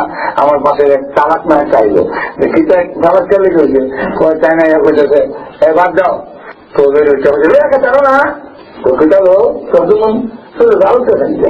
বউ আমার তোমার তোমার বিরক্তি করতে হবে না, এই পাল্টাপাল্টি শুরু হয়েছে, এর মনে তখন খালি চিন্তা না, আল্লাহ বউরে দিতে চিন্তা, বোর বাড়ে দিতে চিন্তা, বোর বাপরে চিন্তা, যেমন বোঝা যায় মিষ্টি ফুটলা মাথা শুরু হয়েছে। তো এই জন্যে লক্ষ্য করে দেখেন, সকল কিছুর মূল হইল আমরা জবান যদি কন্ট্রোল করতে পারি তাহলে অবশ্যই এই জবান দিয়া আল্লাহ বাহুবল ছিলেন কিনা জানি না, হবিগঞ্জ জেলার মধ্যে একটা টানা বসে নাম কিটা বাহুবল। বাহুবলের একজন আল্লাহর ওলি ছিলেন, এমন যে মুখ দিয়া যা কইত তা হইত। তো উনি একবার বলল যে আমি তেমন বেশি আমল করতাম পারি না, অত নকল আবাদত করলে আমার নাই, কিন্তু দুইটা জিনিস আমার আছে। একটা হইল আমার জবান দিয়ে আমি জীবনে মিথ্যা কথা বলি নাই, 2 নম্বর হইল হারাম খাই নাই। এই 2 জিনিস যদি করা যায় তো জবানকে আপনি যা বলবেন তা হবে। কিন্তু আমরা কয়জন নিজেকে কন্ট্রোল করতাম পারছি? তাই আল্লাহ রাব্বুল আলামিন বলেন যে 1 নম্বর হইল ইত্তাকুল্লাহ, নীতিমালা, খোদা ভীতিটা, কিয়ামতের মাঠে আল্লাহর আদালতে জবাব দিতে হবে, এই ভয়। মহিলার ভিতরে দেওয়া আছে, হযরত আলী রাদিয়াল্লাহু আনহু যথেষ্ট কিন্তু করতে পারতেন, ফাতেমা রাদিয়াল্লাহু আনহা আত্মপরিমাণ যা আছে সকল গুণ তো ফাতেমার কাছে আছে। হযরত ফাতেমা রাদিয়াল্লাহু আনহা ইচ্ছা করলে স্বামীকে দেখাইতে পারতেন তার গরম, স্বামীকে দেখাইতে পারতেন তার সেই সুযোগ ছিল। আর ফাতেমার মতো সুন্দরী মহিলা কিয়ামতের আগেও আর হবে কিনা? ফাতেমার এমন দিচ্ছেন সাক্ষাৎ আরম্ভ হয়েছে, এখন সাক্ষাৎ আরম্ভ হয়েছে বলতে আমিও তো সে প্রায় 2 ঘন্টা 10 মিনিট বাকি আছে, 2 ঘন্টা পুরো পুরো আর কত লম্বা বাস করুন, আর তো লম্বা না, এখন শেষ করে ফেলবো এই সমস্যা আছে জানার তো আগেই তো যাক। এখন লক্ষ্য করে দেখেন যে এই অবস্থায় যে হযরত ফাতেমা রাদিয়াল্লাহু আনহা আত্মগরিমা করার মতো অনেক কিছু আছে। কার মেয়ে বুঝতে বুঝো, বিশ্ব নবীর খালি মেয়ে না, রাসূল কোন সন্তানের বেলায় এরা বলেন নাই, শুধু ফাতেমার বেলায় বলছেন ফাতেমা তো বিজআতুম মিন্নি, ফাতেমা আমার শরীরের একটা অংশ। সেই রাসূলের অংশ হইয়া এর থেকে দামি মনে করেন কোন প্রেসিডেন্ট বারাক ওবামা সহ রাসূলের মাঝে হইব জোড়ার সবার হইব বিশ্ব নবীর মেয়ে, সুন্দরী, বিশ্ব সুন্দরী। কিন্তু রাত্রে গভীর রাত তার দিছে ফাতেমা রব্বাইক, ঘুমাও নাই। একটা ঘুমন্ত মানুষ তো প্রথম থেকে ধরতে পারে না, তখন করে যে আমি ঘুমাই না। আপনি বাইরে থাকলে ঘুমাইলেও দরজার সঙ্গে কান লাগাই ঘুমাই, প্রথম ডাকে যেন সাড়া দিতে পারে। কারণ হলেন আমার আব্বা বলছেন আপনি খুশি হইলে আল্লাহ খুশি, আল্লাহ খুশি মানে যান না, আপনি যদি নারাজ হন আল্লাহ নারাজ মানে যান না। আপনাদের খুশি রাখার মূল অর্থ হল জাহান্নাম থেকে নিজেকে রক্ষা করা। যদি এখন লক্ষ্য করেন ওই কথাটা যদি আসে তার ভিতরে যে আল্লাহর সামনে জবাব দিতে হবে, তাহলে সে আর গুনার কাজও করতে পারে না। এবং জবান যদি কন্ট্রোল হয়ে যায়, জবান যদি আমরা নিয়ন্ত্রণ করতে পারি, তো স্বামী স্ত্রীর বৃত্তির জিন্দিগিও দেখবেন সুখের জিন্দিগি হবে। সমাজের মধ্যে যদি আমরা সত্য কথা বলতে পারি, তাহলে আমাদের সমাজের অনেক অংশে অন্যায় সমাচার বন্ধ হয়ে যাবে। মিথ্যা কথায় অনেক গুনাহ আরো জন্ম দেয়। এই জন্য আমাদের আকাবির বুজুর্গানে দিন মহা বিপদের সময়ও কোন সময় মিথ্যা বলছেন না। হযরত আবু বকর সিদ্দিক রাদিয়াল্লাহু আনহু রাসূলকে নিয়ে যখন রওনা দিতেন মদিনার দিকে, রাস্তার মধ্যে এক বেটার সাথে দেখা, তো লোকটা জিজ্ঞাসা, ও আবু বকর, ও আমার মা আশা, তোমার সাথে লোকটাকে চিনি নেবে? তখন হযরত আবু বকর সিদ্দিক বলেন আল্লাহ এখন কোনটা বলি, যদি বলি মোহাম্মদ না তো তুমি মিথ্যা হবে, যদি বলি মোহাম্মদ এখন তো হয়ে গিয়ে খবরটা বোঝাই দিব, আমার নবীর কষ্ট হবে। এই সময় তো নবীর ইজ্জত রক্ষার জন্য মিথ্যা বললেও তো আল্লাহ এই মিথ্যা ধরবেন না। কিন্তু এরপরও হযরত আবু বকর সিদ্দিক জবাব দিলেন হুয়ার বলেন ওমান মাআকা, তিনি জবাব দেন হুয়ার রাজুলুল্লাযী ইয়াহদিনি, তিনি ওই ব্যক্তি যিনি আমার পথ দেখান। এই বেটা বুঝতে নিয়েছে কোনানো যাইবো আরব দেশে যাইতে গেলে একজন আবল লাগে, কোন হয়েছে একজন আর আবু বকর বুঝেছেন তিনি ওই ব্যক্তি যিনি আমার বেহেশতের পথ দেখান। কাসেম নানতুবি রহমাতুল্লাহর বিরুদ্ধে গ্রেফতার ফরমান বাড়ি, তো ওনার কাছে যায় কাসেম নানতুবি কো পাঠান কেমন, তো উনি তো কাসেম নানতুবি জানান, হ্যাঁ পাঠানতাম। তো জিজ্ঞাসেন কাসেম নানতুবি আর কাহা এখন কই আছে, তো কাসেম নানতুবি হয় এখন যদি হয় আমি একটু ধরে দেবো নিজের আশা ধরা যায় তলাপ নাই, আবার মিথ্যা বললে তো না। তো তুমি এক হাত জায়গা দুই হাত জায়গা সরিয়া এবারে জায়গায় খুঁজ পড়লে এখানে কিছুক্ষণ আগে এখানে আছে, হ্যাঁ মনে করছে যে এখানে আছে চারটে দেখে মনে চলে গেছে, পুলিশ দেখে মনে চলে গেছে, কথা আমি মিথ্যা বলে নাই, কথা বুঝেন না? এই জন্য আল্লাহ বলেন অকুলু কৌলা, তোমরা যদি এগুলা করতে পারো পুরস্কার কি দিব? এক নম্বর হল ইউসলিহুলাকুম আমালাকুম, আমি আল্লাহ তোমাদের আমলকে সংশোধন করে দিব। এর অর্থ হইল সহি সহি আমল করার তৌফিক আমার পক্ষ থেকে দেওয়া হবে, এক পুরস্কার। দুই নম্বর পুরস্কার কি? ওয়ায়াগফির লাকুম যুনুবাকুম, তোমাদের জিন্দেগীর যত গুনাহ আছে আমি আল্লাহ মাফ করে দেব। জাহান্নামের আগুন থেকে মাফ পেতে হইলে আর জান্নাত খাইতে গেলে কি লাগবো? গুনাহ মাফ লাগবে জান্নাতে যাইতে গেলে। এই জন্য আল্লাহ রাব্বুল আলামিন জান্নাতে যাওয়ার কথা আগে না বইলা মাগফিরাতের কথা আগে বলছেন আল্লাহ কোরআন। আল্লাহ বলেন وسارعوا إلى مغفرة من ربكم وجنة عرضها السماوات والأرض أعدت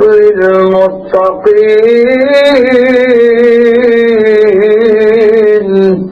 আল্লাহ রাব্বুল আলামিন বলেন দৌড়াও, কম্পিটিশন করো, প্রতিযোগিতা করো। কোন দিকে? ইলা মাগফিরাতিন মির রাব্বিকুম, মাগফিরাতের দিকে দৌড়াও। আর কোন দিকে? ইলা জান্নাতিন, জান্নাতের দিকে।